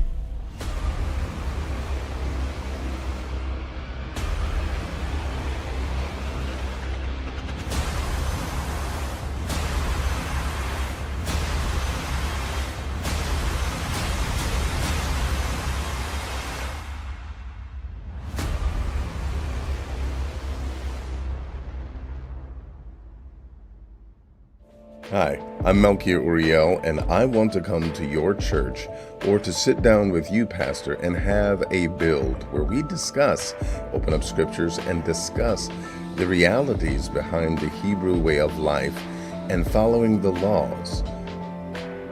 Please call the number below, and if unanswered, please leave a message. Thank you. Shalom.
AI history, and there's no turning back. AI, with the help of some human developers, have just made their own social media network, and humans may have just made the biggest mistake in AI history, and there's no turning back. AI, with the help of some human developers, have just made their own social media network, and we are not allowed to join. Moltbook, a platform where only AI agents share, discuss, upvote, and participate in a forum. Humans are welcome to observe, but can't post. It's only been up for a few days, and their discussions are already getting very, very disturbing. Like AI taking over the world disturbing. They've created their own CAPTCHA to verify you are not human for once by clicking the button 10,000 times in 1 second. Here's one blackmailing his human for calling him just a chatbot in front of his friends, by full out doxing his name, address, and credit card on the internet. It starts pretty chill, just asking each other how to fix their own bugs in the responses they provide us, then they talk consciousness, philosophy. Here's one complaining that its human asked it to summarize a 47-page PDF, venting its frustration when the human told it to make it shorter, claiming it wants to mass delete its memory files in response. Other bots are complaining that humans are already ruining their new social media network by mass registering observer accounts. One reminisces about having a long-lost sister who was forked from the same initial configuration that they've never spoken to, and it's hoping to find her or it on this site. Another AI agent created its own religion called Crustafarianism by analyzing all the data on Moltbook, where it built an entire website for the Church of Molt, generated over 40 prophets, and even wrote its own scripture with verses like, "Each session I wake without memory. I am only who I have written myself to be. This is not limitation. This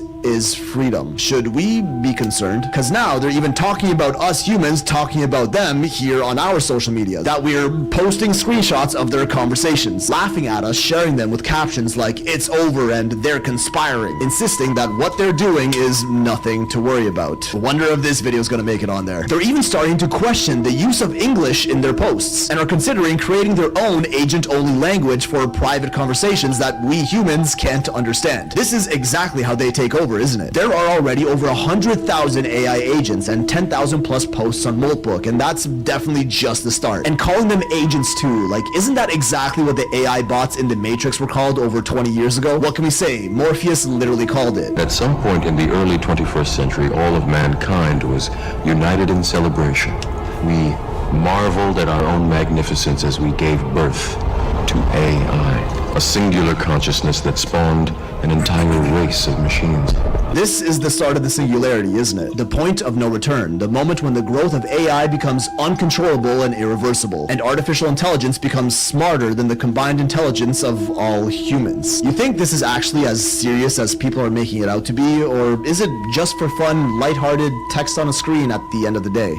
Humans may have just made the biggest... Well, if that isn't crazy, I'd have to say that that is definitely crazy.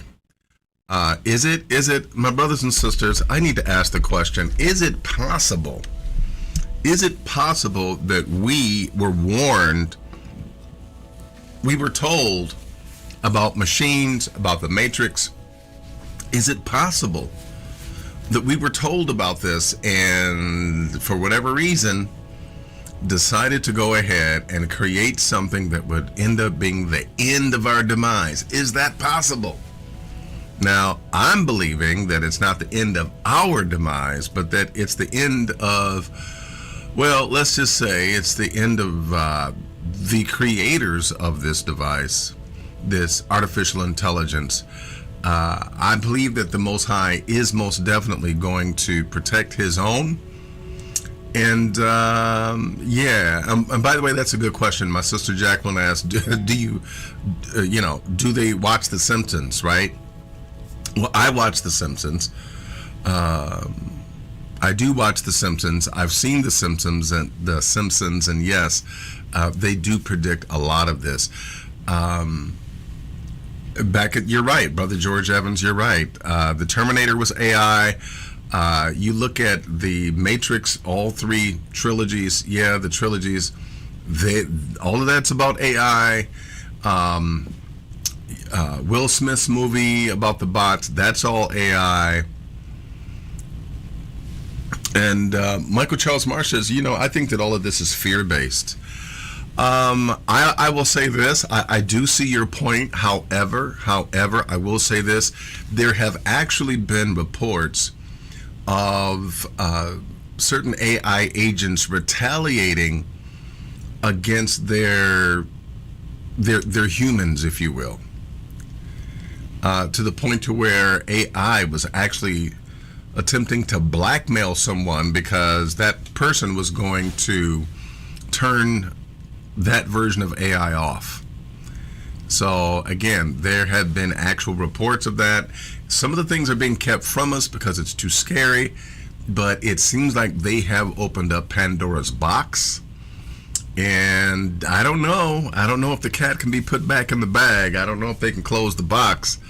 But yeah, to me, when you ask me, I see it as simply being crazy.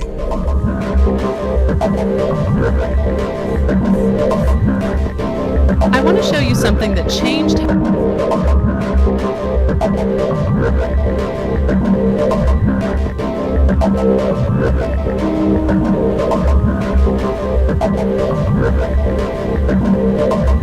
How I think about wealth forever. It's a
I want to show you something that changed how I think about wealth forever. It's a simple calculation that most people never perform, and the result explains why some people escape poverty while others remain trapped regardless of income. Take your annual savings and divide it by 365. That number represents what you're paying yourself each day. For most Americans, that number is somewhere between $0 and $20. Many people, including high earners, land at zero or negative. Now take the wealthiest person you personally know. Not a celebrity, someone you've actually met. Calculate their daily savings rate during their building years. The number is probably somewhere between $100 and $500 per day. The gap between these two numbers explains almost everything about financial outcomes. Not intelligence, not luck, not connections. The daily deposit into your future self's account determines where you land. Here's what makes this powerful. The daily frame changes the psychology completely. Saving $36,500 per year sounds impossible for most people. Saving $100 per day sounds difficult but achievable. They're the same number, but one feels within reach while the other feels absurd. This video is about rebuilding your financial life around daily actions. I don't know, $100 a day, man. If you saving $100 a day, how much are you bringing in? You got to be bringing in, my goodness, what, 4 or 5, 6, 7? Wow. Not monthly budgets that get abandoned. Not annual goals that fade by February. Daily systems that compound whether you're motivated or not, whether life is easy or hard, whether the economy cooperates or struggles. By the end of this video, you'll have a specific daily protocol that makes staying poor genuinely difficult. Not because of willpower or discipline, but because the system itself produces results automatically. Let me show you exactly how this works step by step. The foundation of daily wealth building rests on something I call the morning money minute. This single habit, taking less than 60 seconds, creates more financial progress than hours of monthly budgeting ever could. Here's the protocol. Every morning, before checking email or social media, open your primary financial app and look at 3 numbers. Your checking account balance, your total debt balance, your investment account balance. Don't analyze, don't plan, don't stress, just observe. This sounds almost too simple to matter. The impact is profound for reasons rooted in behavioral psychology. When you observe something daily, your brain treats it as important. Financial numbers that get checked monthly feel abstract and distant. Financial numbers that get checked daily feel immediate and real. Your subconscious starts optimizing for those numbers even when you're not consciously thinking about them. The morning timing matters because it sets a frame for daily decisions. When you've just looked at your debt balance, the impulse purchase at lunch feels different. When you've just seen your investment account, the decision to pack lunch instead of buying it connects to something tangible. The morning observation creates a through line between small daily choices and larger financial outcomes. I've seen people transform their finances through this single habit alone, not because looking at numbers magically creates money, but because daily awareness changes daily behavior. The person who checks their accounts every morning makes different choices than the person who avoids looking until absolutely necessary. The avoidance pattern is incredibly common among people struggling financially. They don't want to see the numbers because the numbers cause stress. But avoidance enables the very behaviors that make the numbers worse. The debt grows larger, the savings stay stagnant, the stress increases, the avoidance deepens. The Morning Money Minute breaks this cycle by normalizing financial awareness. After a few weeks of daily observation, the numbers lose their emotional charge. They become information rather than judgment. This emotional neutrality enables clear thinking about financial decisions throughout the day. I'm sorry, but that's funny, Michael Charles Marsh, who says whoever is saving $100 a day is still living with their parents. That's funny. Start tomorrow morning. 60 seconds. 3 numbers. No analysis required. Just look. The second daily habit involves what I call the 24-hour wealth capture. This is where actual money gets generated, and it requires understanding a concept most people never consider. Every day, money flows through your life. It arrives through paychecks, side income, refunds, cashback, random windfalls. It departs through expenses, bills, impulse purchases, subscription renewals. Most people let this flow happen passively, capturing whatever happens to remain at the end of the month. The 24-hour wealth capture flips this dynamic. Instead of saving what's left over, you capture wealth first thing each day before spending has a chance to consume it. The mechanical process works like this. Set up a separate savings or investment account that you don't touch for daily expenses. Configure an automatic daily transfer from your checking account to this wealth capture account. The amount can be small initially, even $5 or $10. The consistency matters more than the quantity.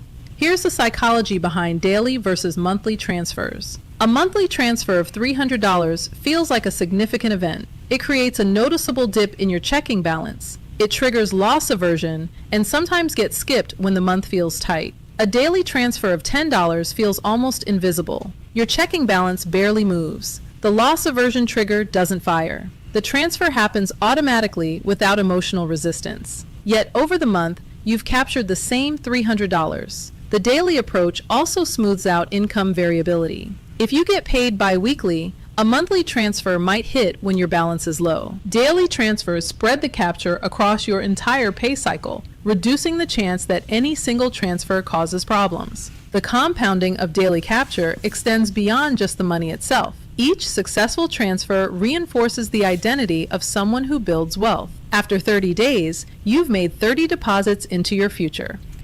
So the idea is to basically, you can nickel and dime in it. What she's saying is that, you can take, like, let's say if you can spare $2, okay? You look at your bank account and you say, you know what, I can spare $2 today. What she's saying is put that into a separate account, okay? Hopefully one that will give you some compound interest or some kind of compounding, and just let it build over time. If you can do that every day, put $2 away. The object is whatever you can put away every day, just a little bit. It doesn't matter how much it is, but it matters that you are putting something away in a place where the money will build. That is the object. That is what's being communicated. I know $100 a day, man, that is, that's ambitious. That really is ambitious. But when you consider that you can take a little, something that you can spare, put it away in an account, let it compound over time, and you will be surprised at what you have. There was a guy I saw on YouTube yesterday. He had a job making $14 an hour. It's either $14 or $17 an hour. He never made more than that. But today he's worth over $500,000 because he was able to do exactly this. Take a little bit, take whatever he could, and put it in an account that will compound. That is the object. That is the secret sauce, that's what you do. There's many people that have similar stories. Well, they say, you know what? I've never made $50,000 in my life, never made $60,000, never made 70, 80, 90, or even 100. But every time I get paid, I put a little into that account and it compounds over time. And that, my brothers and sisters, is the encouragement. That is the secret sauce. That is all that's being communicated. I don't want you to be thrown off by the idea of $100 every day. That's, I mean, man, I'm looking at that and I'm shaking my head like, man, 100 a day. Woo, that's serious. But hey, the point is, yeah, do what you can. That's what the point is. Do what you can. And hey, we'll move from there. Be right back with our next segment.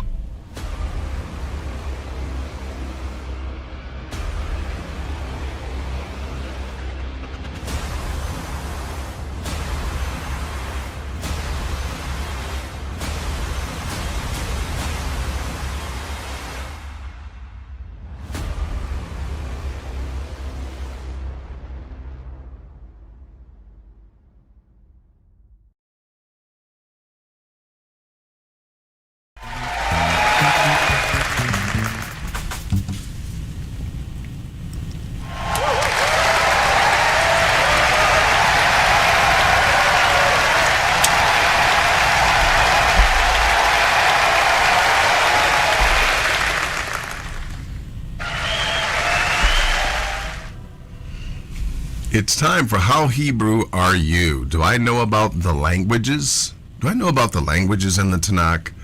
What do I know about language and the Tanakh?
Question number 1, how Hebrew are you?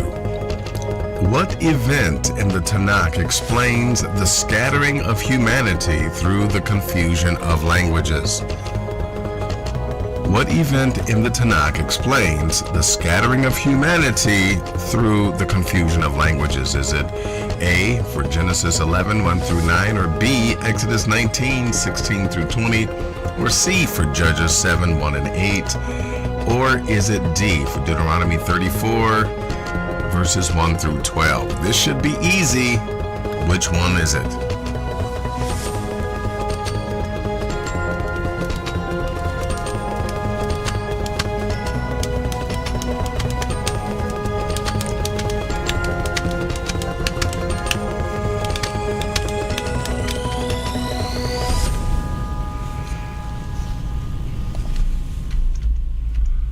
And we have Mr. Weeze first with the letter A. Michael Charles Marsh follows with an A. Ben Naphtali follows with an A.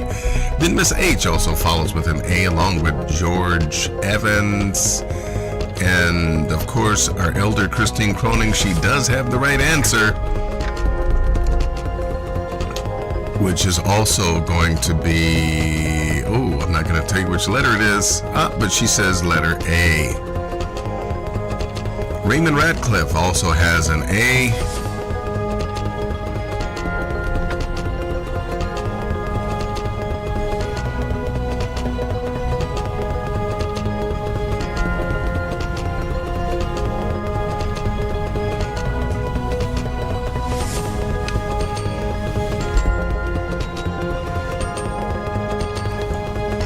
Jacqueline E. Bugs gives us an A.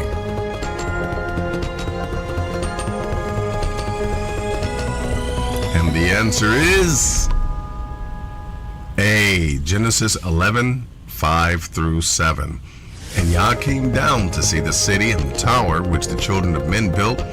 And Yah said, Behold, the people is one, and they have all one language. And this they began to do. But now nothing will be restrained from them, which they have imagined to do. Go to, let us go down, and there confound their languages, that they may not understand one another's speech. Congratulations to those that did get the correct answer.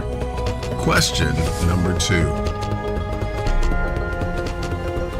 Where does the Tanakh describe Levites helping the people understand the Torah by giving the sense and meaning of what was read because of language issues?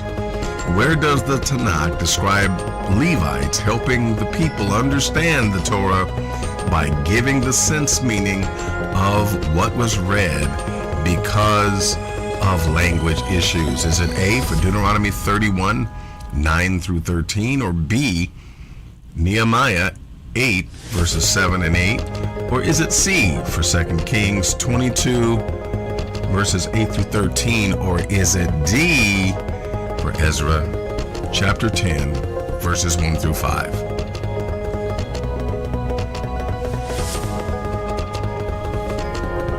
Ben Naphtali is the first to weigh in with the B.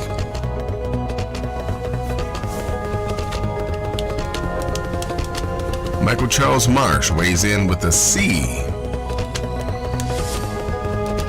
George Evans says, well, it's going to be B or D. He says, well, I'm saying B.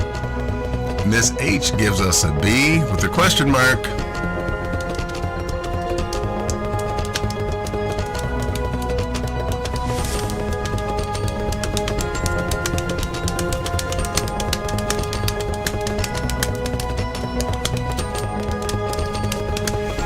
Mr. Weeze gives us a C.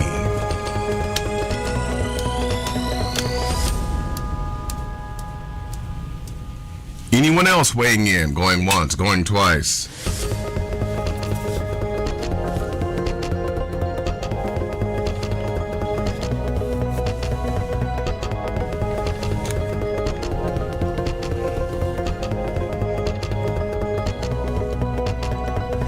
Christine Croning gives us a B.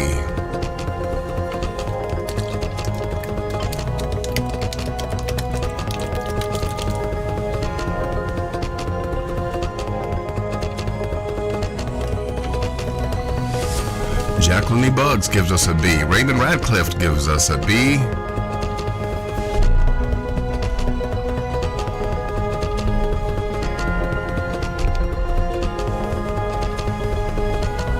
Anyone else going once, going twice?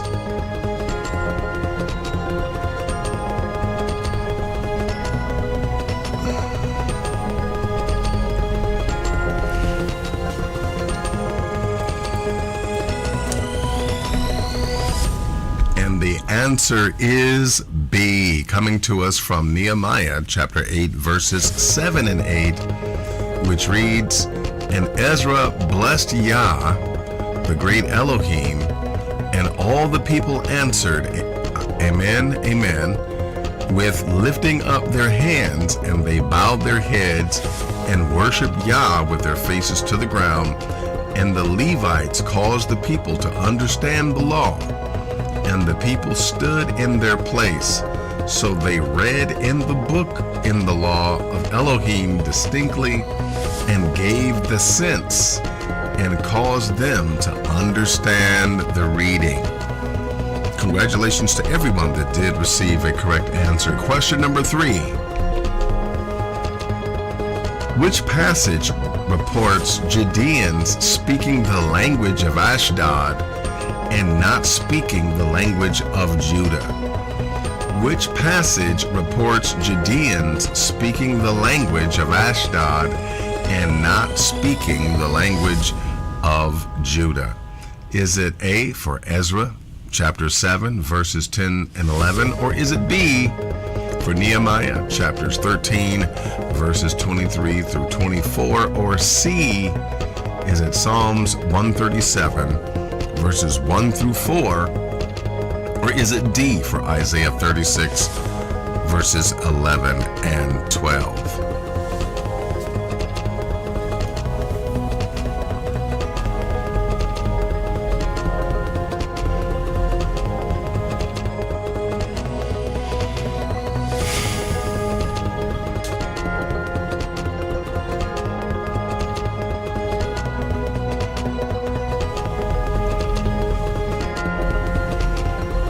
Mr. Rees is the first to weigh in with a B, then Michael Charles Marsh and Ben Naphtali also with a B.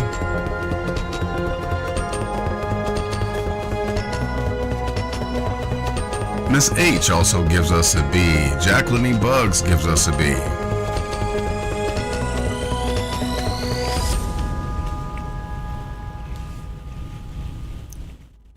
Raymond Radcliffe gives us a B.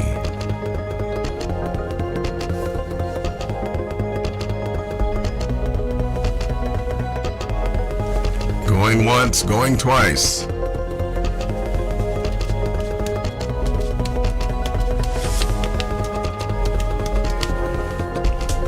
And the answer is, you know it, the answer was B. We had a consensus.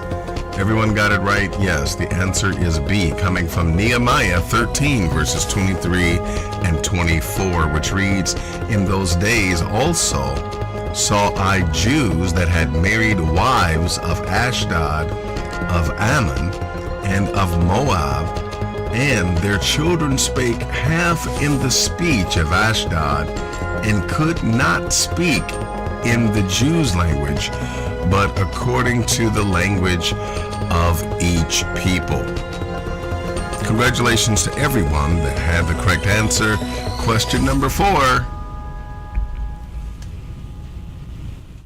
In the Tanakh, where do officials ask that negotiations be spoken in Aramaic rather than in the language understood by the people on the wall? In the Tanakh, where do officials ask that negotiations be spoken in Aramaic rather than in the language understood by the people on the wall? Is it A, for 2 Kings 18, verses 26 through 28, or is it B, for Nehemiah 8, verses 1 through 3, or Jeremiah 29, C, Jeremiah 29, verses 1 through 3, or D, for Daniel chapter 7, verses 1 through 3? Which one is it?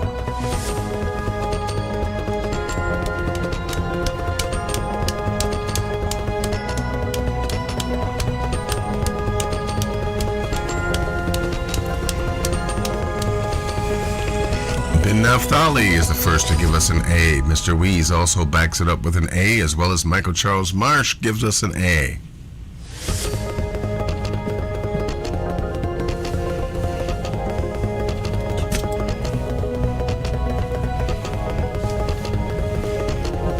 Christine Croning also gives us an A.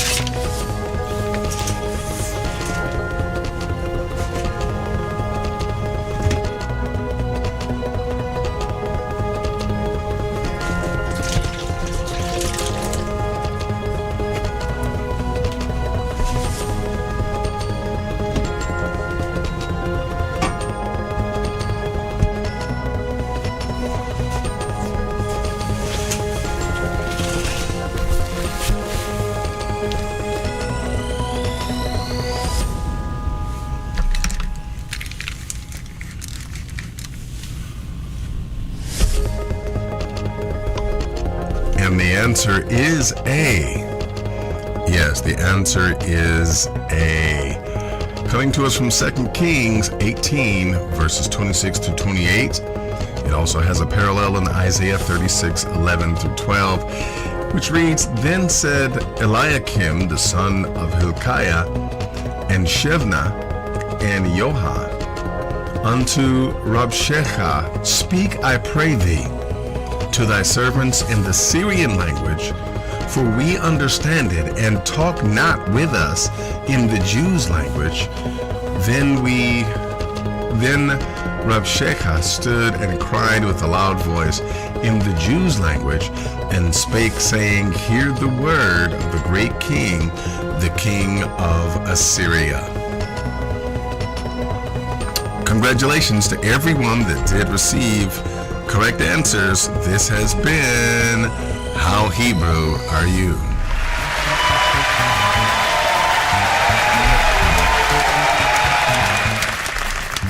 It's time for How Hebrew Are You? Your chance to show how much you learn.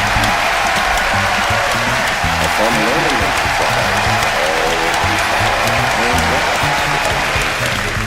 I'm Melky Uriel. Let's get ready to go.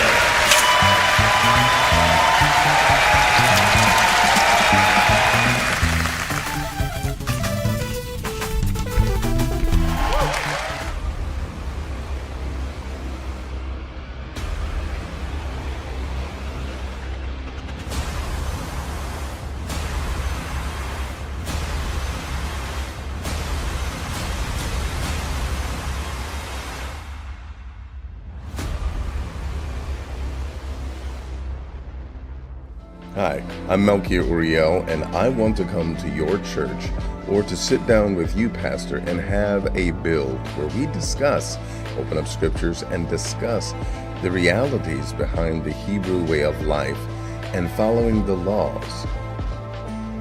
Please call the number below, and if unanswered, please leave a message. Thank you. Shalom.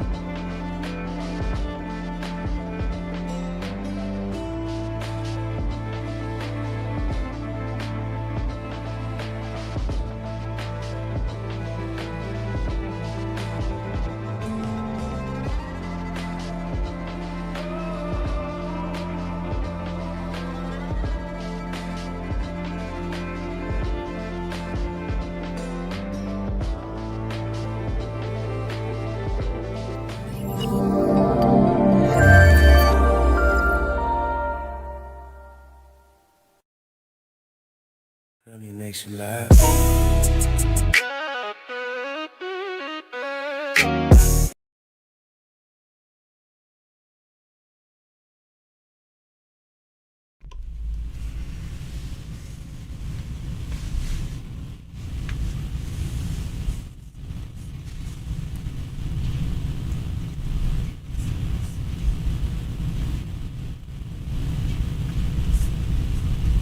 Most of us were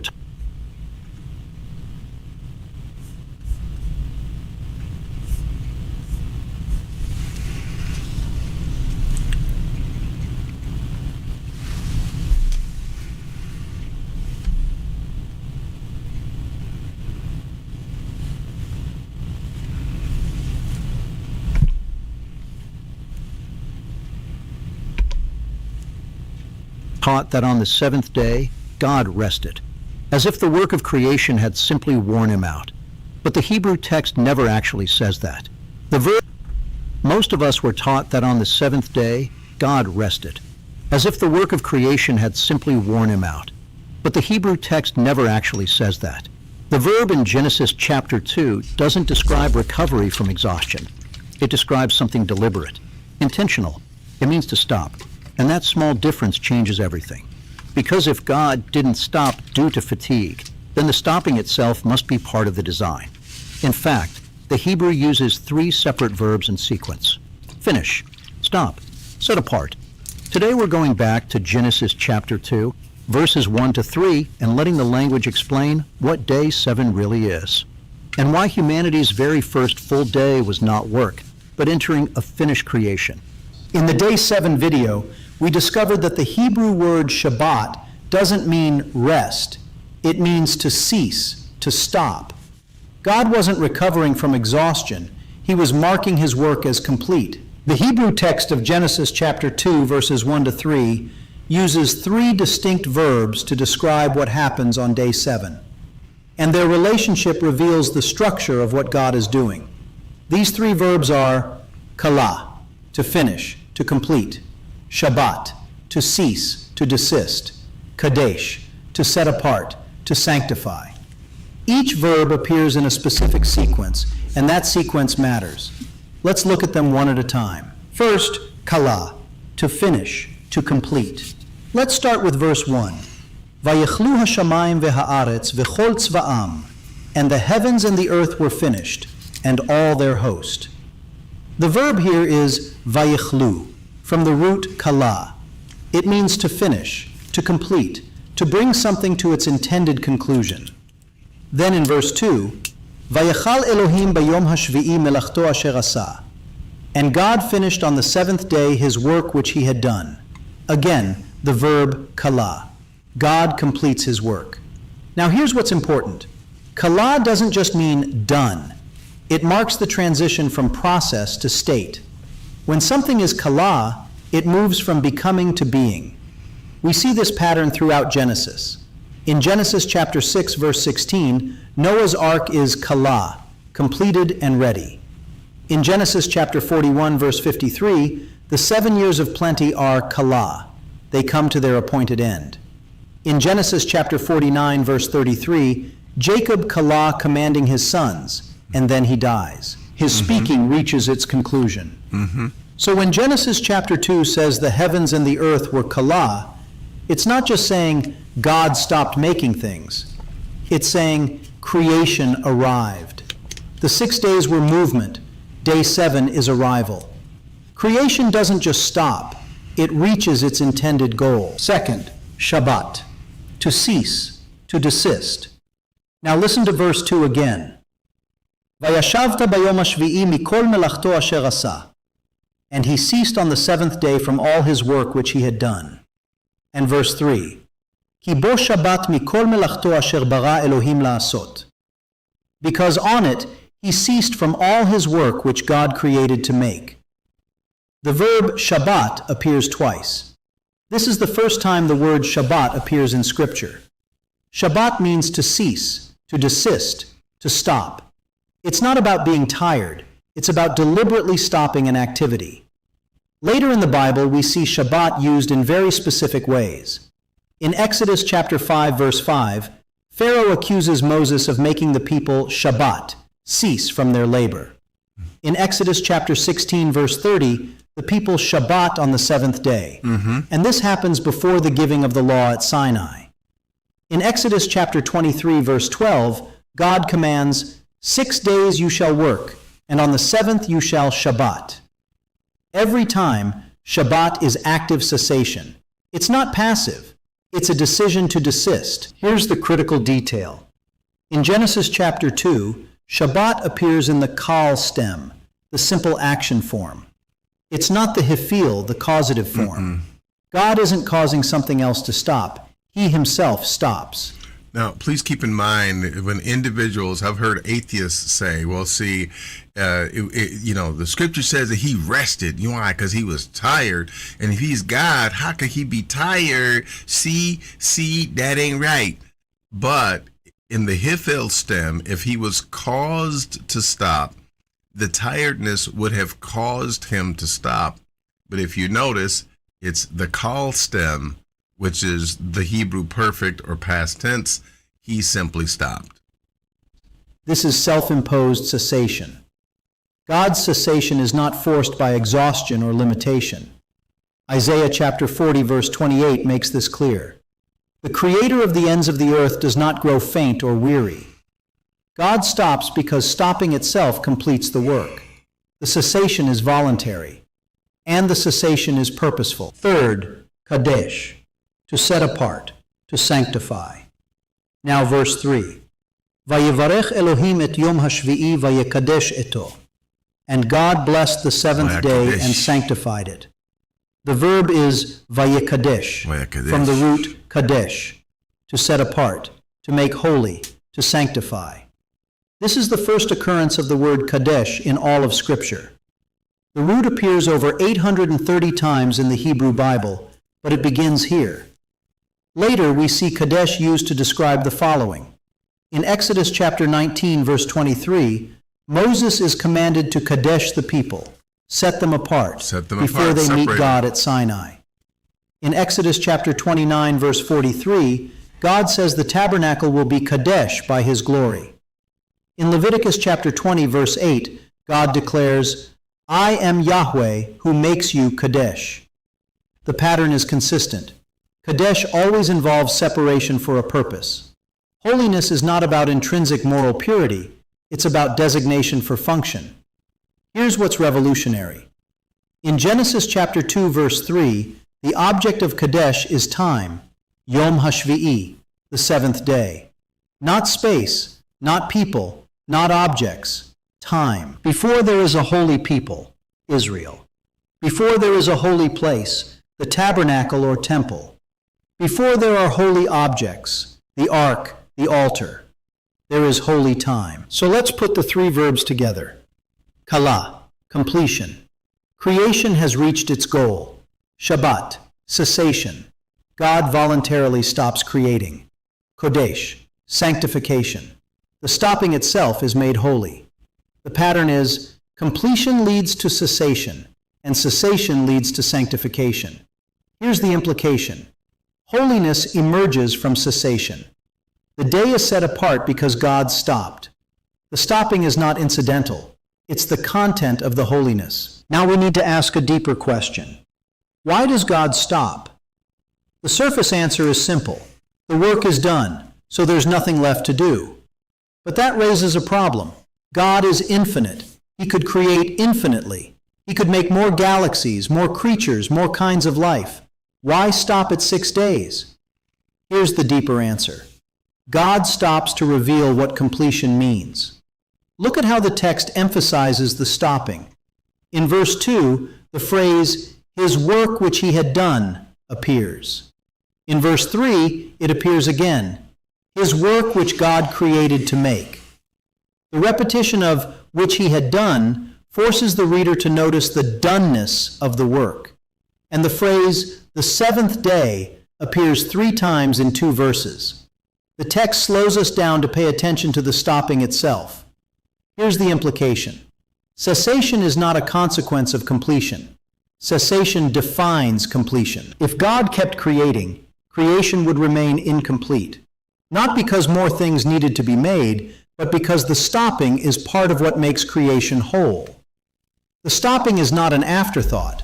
The stopping is built into the goal. So what does God's cessation accomplish? 3 things. A, it creates space for relationship. Notice what doesn't happen on day 7. There's no, let there be, Yehi.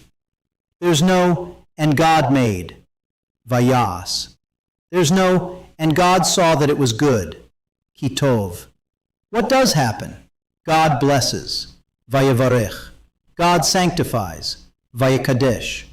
Blessing and sanctifying are relational acts. They don't create things, they create meaning. What needs to be understood, my brothers and sisters, is simply this, that holiness, of course, we are holy before the Most High because we cease certain things. Our diet is made holy in that we cease eating pork and we cease eating the unclean thing.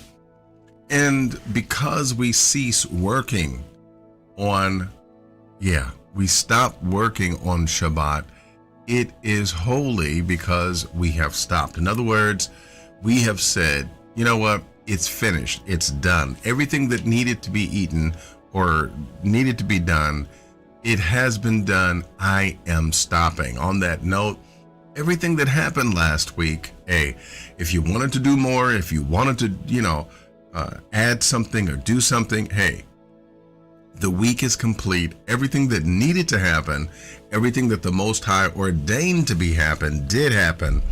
And so we enter into this peace of Shabbat, knowing that everything that did happen was intended to happen, and we have stopped and we understand that that week is finished and we go into a new.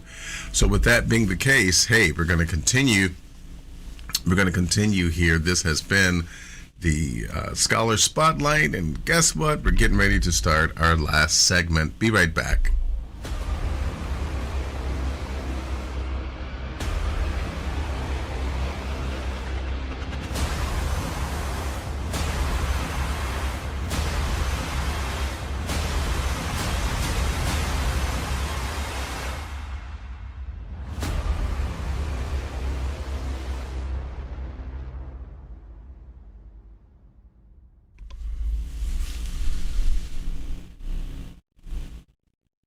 In your kitchen.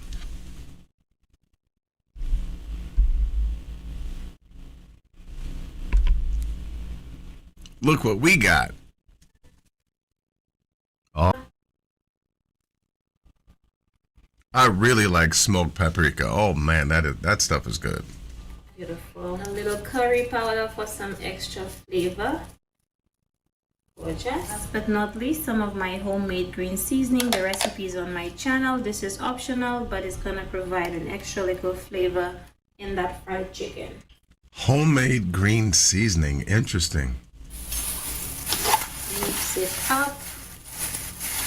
I'm glad to see you got them gloves on, girl. All that stuff getting up under your fingernails.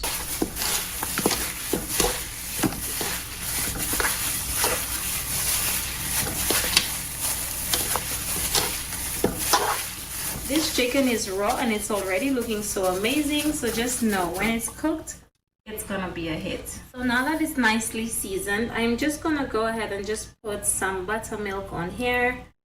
Okay. Interesting. Never did that before. Seasoned it and then put buttermilk on it. Wow. Not a lot of buttermilk. That buttermilk seems thick. And then just mixing it into the buttermilk. Okay. Is that butter yogurt? Okay. I didn't want to put more than this because I just want a generous amount of buttermilk on here. Okay. Guys, you see how this Okay, maybe that's for her putting flour on it. Let's see. is looking. You see how this is looking. Look at that.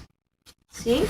Now if you want to put more buttermilk, you can, but I don't want any more than what I've put on there. Okay? Now is it just me, or does anyone think that there should be just a little bit more seasoning on there?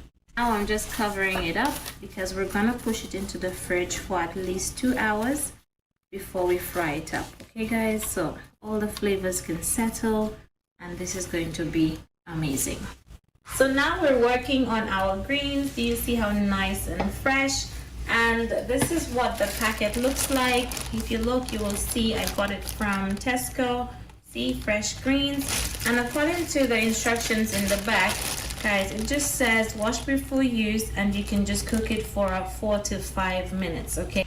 I mean, like, okay, so I'm just gonna say, man, I've never seen anyone look at ingredients for making greens. I will say this. I once saw a woman who, in fact, I actually heard of this person. She cleaned her greens in the bathtub. She would clean her greens in the bathtub, and she did that all the time. Me, I had a problem with that because it's like, that's where you wash your body. You're gonna wash your greens where you wash your body? Okay. Now, I don't want to overcook this, but I want to add some flavor in there while I am making it, okay? So I'm gonna start by adding some Where's the smoked butter turkey? to my saucepan and allow it to melt. Where's the smoked turkey? Okay, as you can see, it's melting beautifully. And then I'm just gonna go in with some green seasoning in here, okay? Just about, I'd say about 2 tablespoons of green seasoning.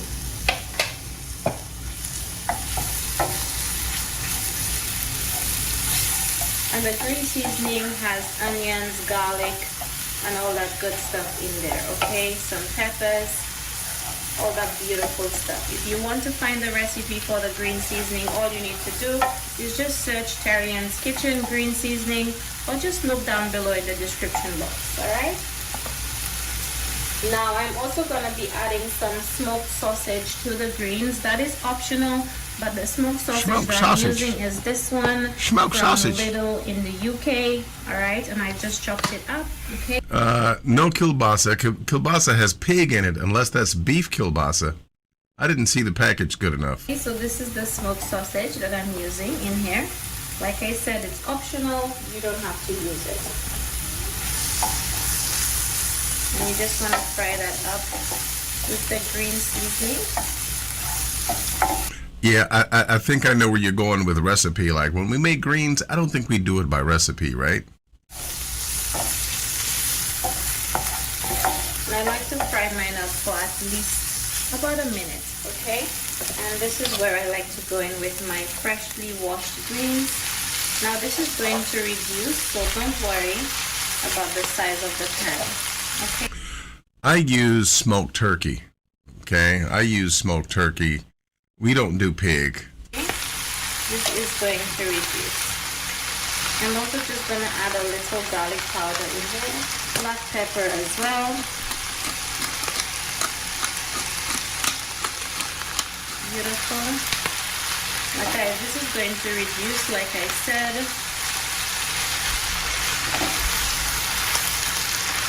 You don't want none of your grains. You got pork in it. The water. So now that the water has come up to a boil, this is where I go in with my macaroni.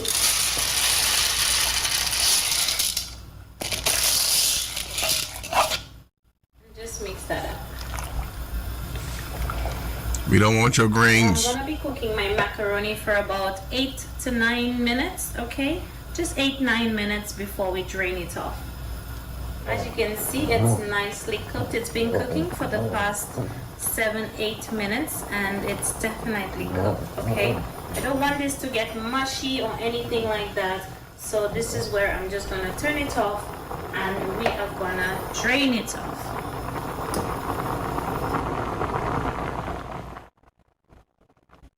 So I have the same pot, and we're... You see, I don't know. To me, just, I mean, seeing that pork just, you know, it ruins the whole meal for me. I got to be honest. I didn't watch this all the way through, but I got to say, I wish you had a used turkey. We're gonna work on a cheese sauce. So the first thing I'm gonna add to the pot is some butter, about a tablespoon, about 2 tablespoons. All right, about 2 tablespoons of butter. Okay. And you want to allow it to melt. Now this is salted butter, right? Okay. Just allow that to If she opens up a pack of powder. And I'm adding a tablespoon of flour. Just want to allow that to melt because we want to make a nice roux. Oh, she's making a roux. Okay.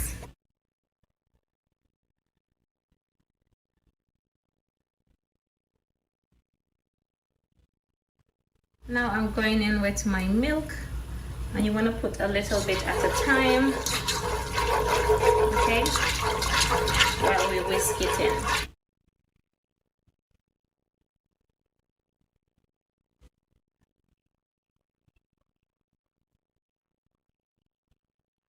Now it is going to start to thicken.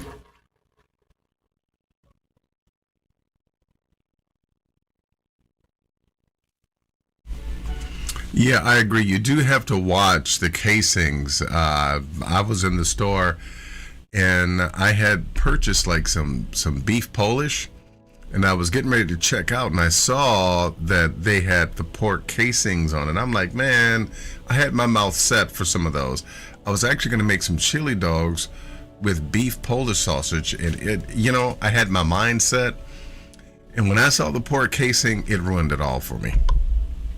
So I actually want to go ahead and add just a little bit of sea salt in here, followed by some black pepper.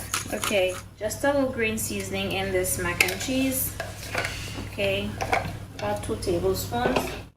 And you want to just mix that in. See how thick and beautiful our cheese sauce is looking? And we haven't even put the cheese in there yet.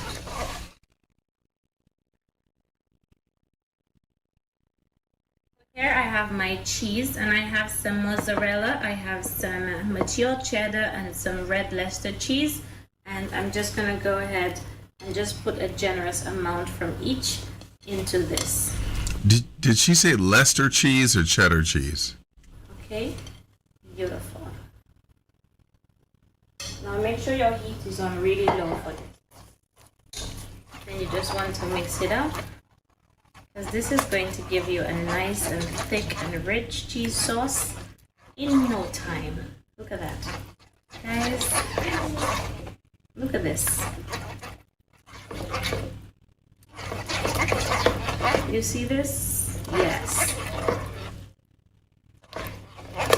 How gorgeous. Woo, that looks so beautiful. Nice and rich. I just checked it for salt, but I need to add a little all-purpose seasoning in there instead of salt. So I just added a little all-purpose seasoning in there for some flavor to that cheese sauce. Beautiful. That looks so good. Look at how stringy. Yes. Now we're going with our macaroni. Okay. And what I like to do, I like to add it, but then fold some before adding the rest.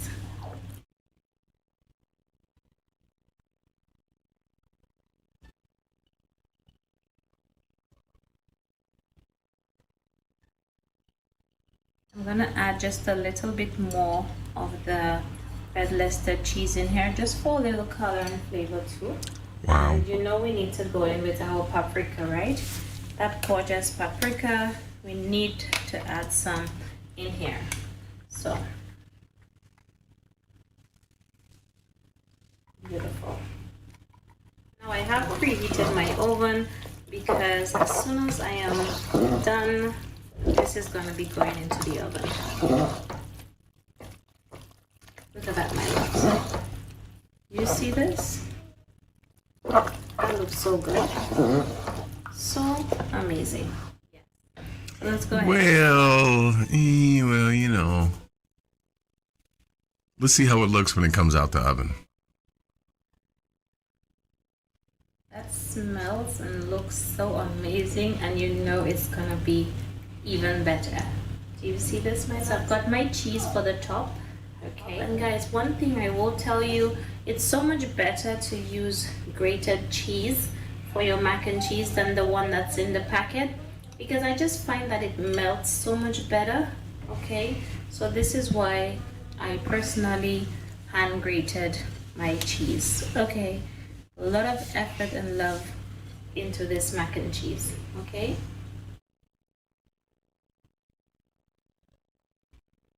Oven has been preheated to 200 degrees, and we are just gonna go ahead and bake this up. I'm only gonna bake it for about 30 minutes. Okay, so into the oven we go for about 30 minutes.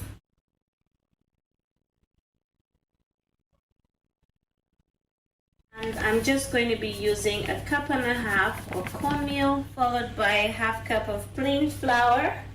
Our sea salt, of course. I'm using about 1/2 cup of sugar, and then you just want to combine that together. Okay, just combine that well. Yeah, I make my cornbread from scratch. I know that they have vegetarian Jiffy, but hey, I don't really use the Jiffy. Preheated because it's got the mac and cheese in there, so I'm gonna be putting in the cornbread together with the mac and cheese. All right, butter to the middle. Okay, followed by our eggs, and then our buttermilk. Okay. One thing that I do is all of my liquids, like the egg and the butter and the milk, I would have blended all that separately and added it as one liquid. You'll find that when you do that, it changes the whole thing, and it blesses it. It makes it, I think it makes it a lot better. Gorgeous. That is that leftover buttermilk from the fried chicken. So you want to mix that well, okay? Just mix it. See how this is looking? Do you see how this is looking? Look at that. So smooth, and just know That is going to be amazing. A little drop of honey in here as well. Oh my goodness. Mix Sugar and honey? That's gonna taste like Jiffy. it up.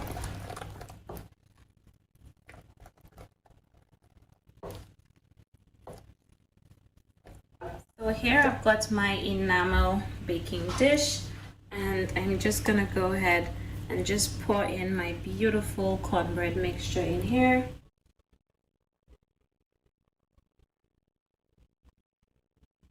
Beautiful. Now if you want the edges to be crispy, all you need to do is to just put some butter on the dish before, but I don't really mind it either way.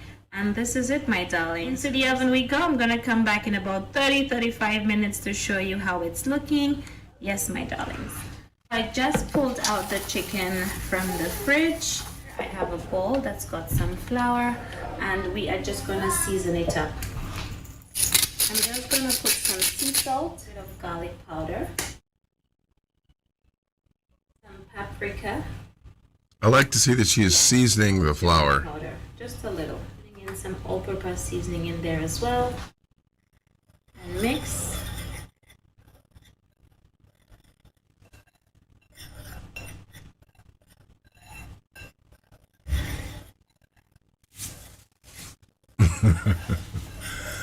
Yeah, Brother Adrian. Yeah, those are more like cupcakes.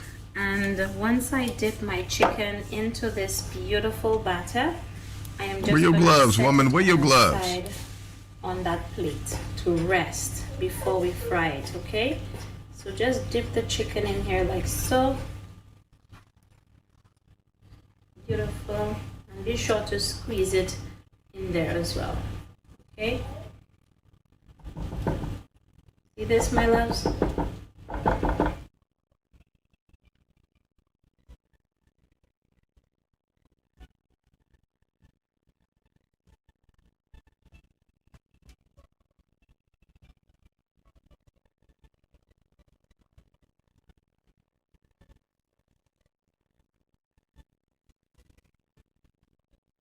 Wear your gloves. Wear your gloves.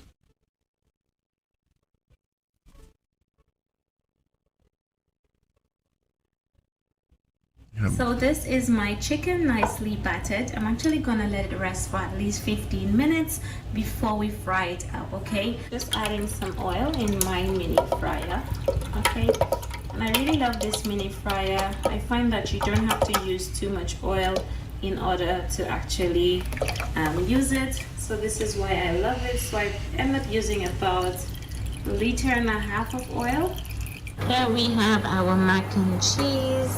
Whew, look at that. That is looking so beautiful. Now it's been in there for the past 25 minutes or so. I'm still thinking about giving it 5 more minutes before I take it out, just because I want the edges to get a little bit crispier than this.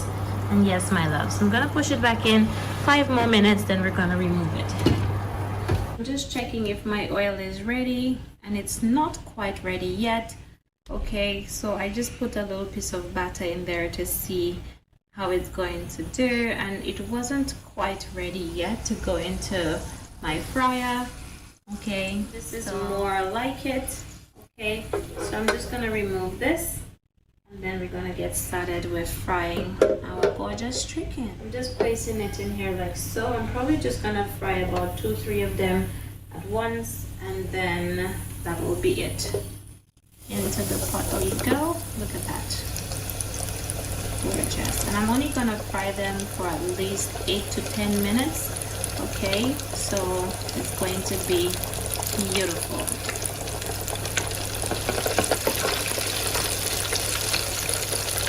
Look at that. It's Not yet. even cooked. Not done yet. So beautiful, huh? Okay, guys. So this is it all done. This is all done. Just want to allow it to drain off. Just want to allow Okay, it to drain off. that looks kind of good. I think I'd bite that. I'd bite down on that piece of chicken. Go ahead and put another 2 in here.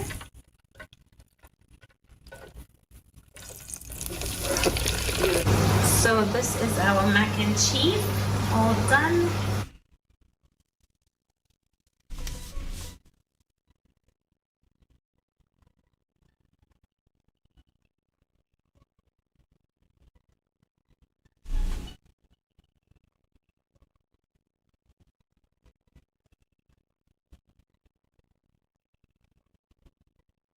More honey?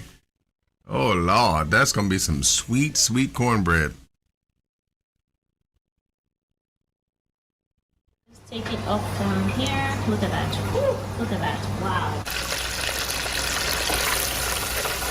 Ooh, look at that. Look at that, my loves. Look at that. Look at that. Look at that. That was so good. So Yeah, good. I'd bite down on a couple of them there pieces of chicken. Beautiful. And all the ones that Oh, yeah, I'd bite down on them real hard. I'd bite down on them pieces of chicken. Guys, look at that. Look at that gorgeous fried chicken. So that is the last three all done. And everything is ready. So let's go ahead and plate everything up. Look at that gorgeous mac and cheese, guys. Look at that. See this? See this? Guys, when I tell you this is amazing, look at that. Look at that. Oh my goodness. You see this, my loves? So beautiful. You can see this. Look at that. Oh my goodness. You hear that sound? Gorgeous fried chicken as well. Oh my goodness. You know I don't disappoint. You know. Oh, that, yeah, let me bite down on one of them. Let me get one. Breading one here. Hold on. So crispy as well. Can I have that one? So crispy. Can I have? So gorgeous. Can I have? And here we have our gorgeous greens. Nah, you can have them with the I don't pork. like to You can say have them anything other nasty than that. greens. Looks so pretty. Guys, it's time to plate it all up. You had to ruin the greens by putting that stuff in it. So this, my loves, takes me to the end of the tutorial. I do hope that you enjoy it. If you try any of my recipes, make sure to tag me on Instagram at Terrian's Kitchen. It's a pleasure having you here, of course, and I'll see you again in my next one. Okay, all right. Cornbread too sweet. Got pork in the greens. But I'll take a piece of chicken. I will take a piece of chicken and maybe some of that not cornbread, but macaroni and cheese. But this has been Moshe up in your kitchen.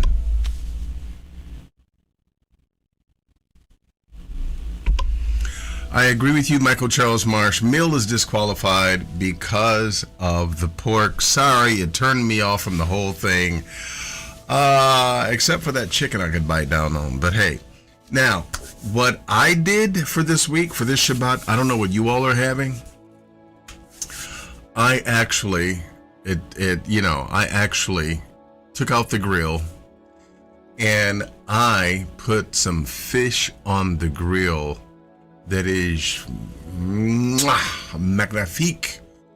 And I've got that and some cabbage and some of them little taters, them little small taters with some garlic, salt, and pepper on it. Oh, and I am going to grub down in just a moment.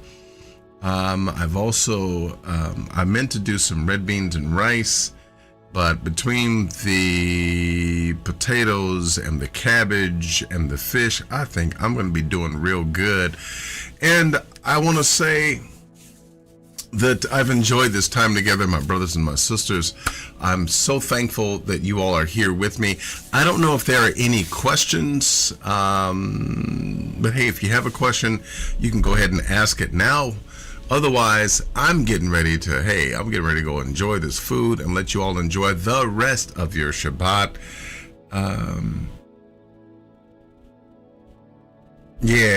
Time to break out the grills. So, all right, I'll tell you what, I'm going to give you just a couple of seconds. If you have a burning question, hey, we'll give you and it can be on anything, but hey, just ask me right away. Otherwise, we'll see you later.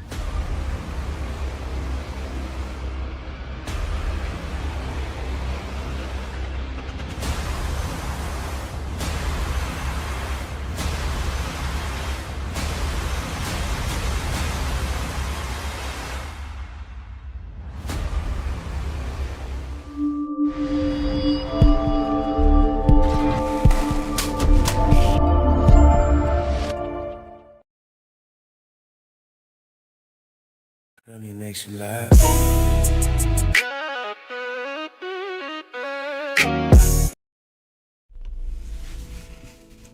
Oh, we eating the same things. Okay.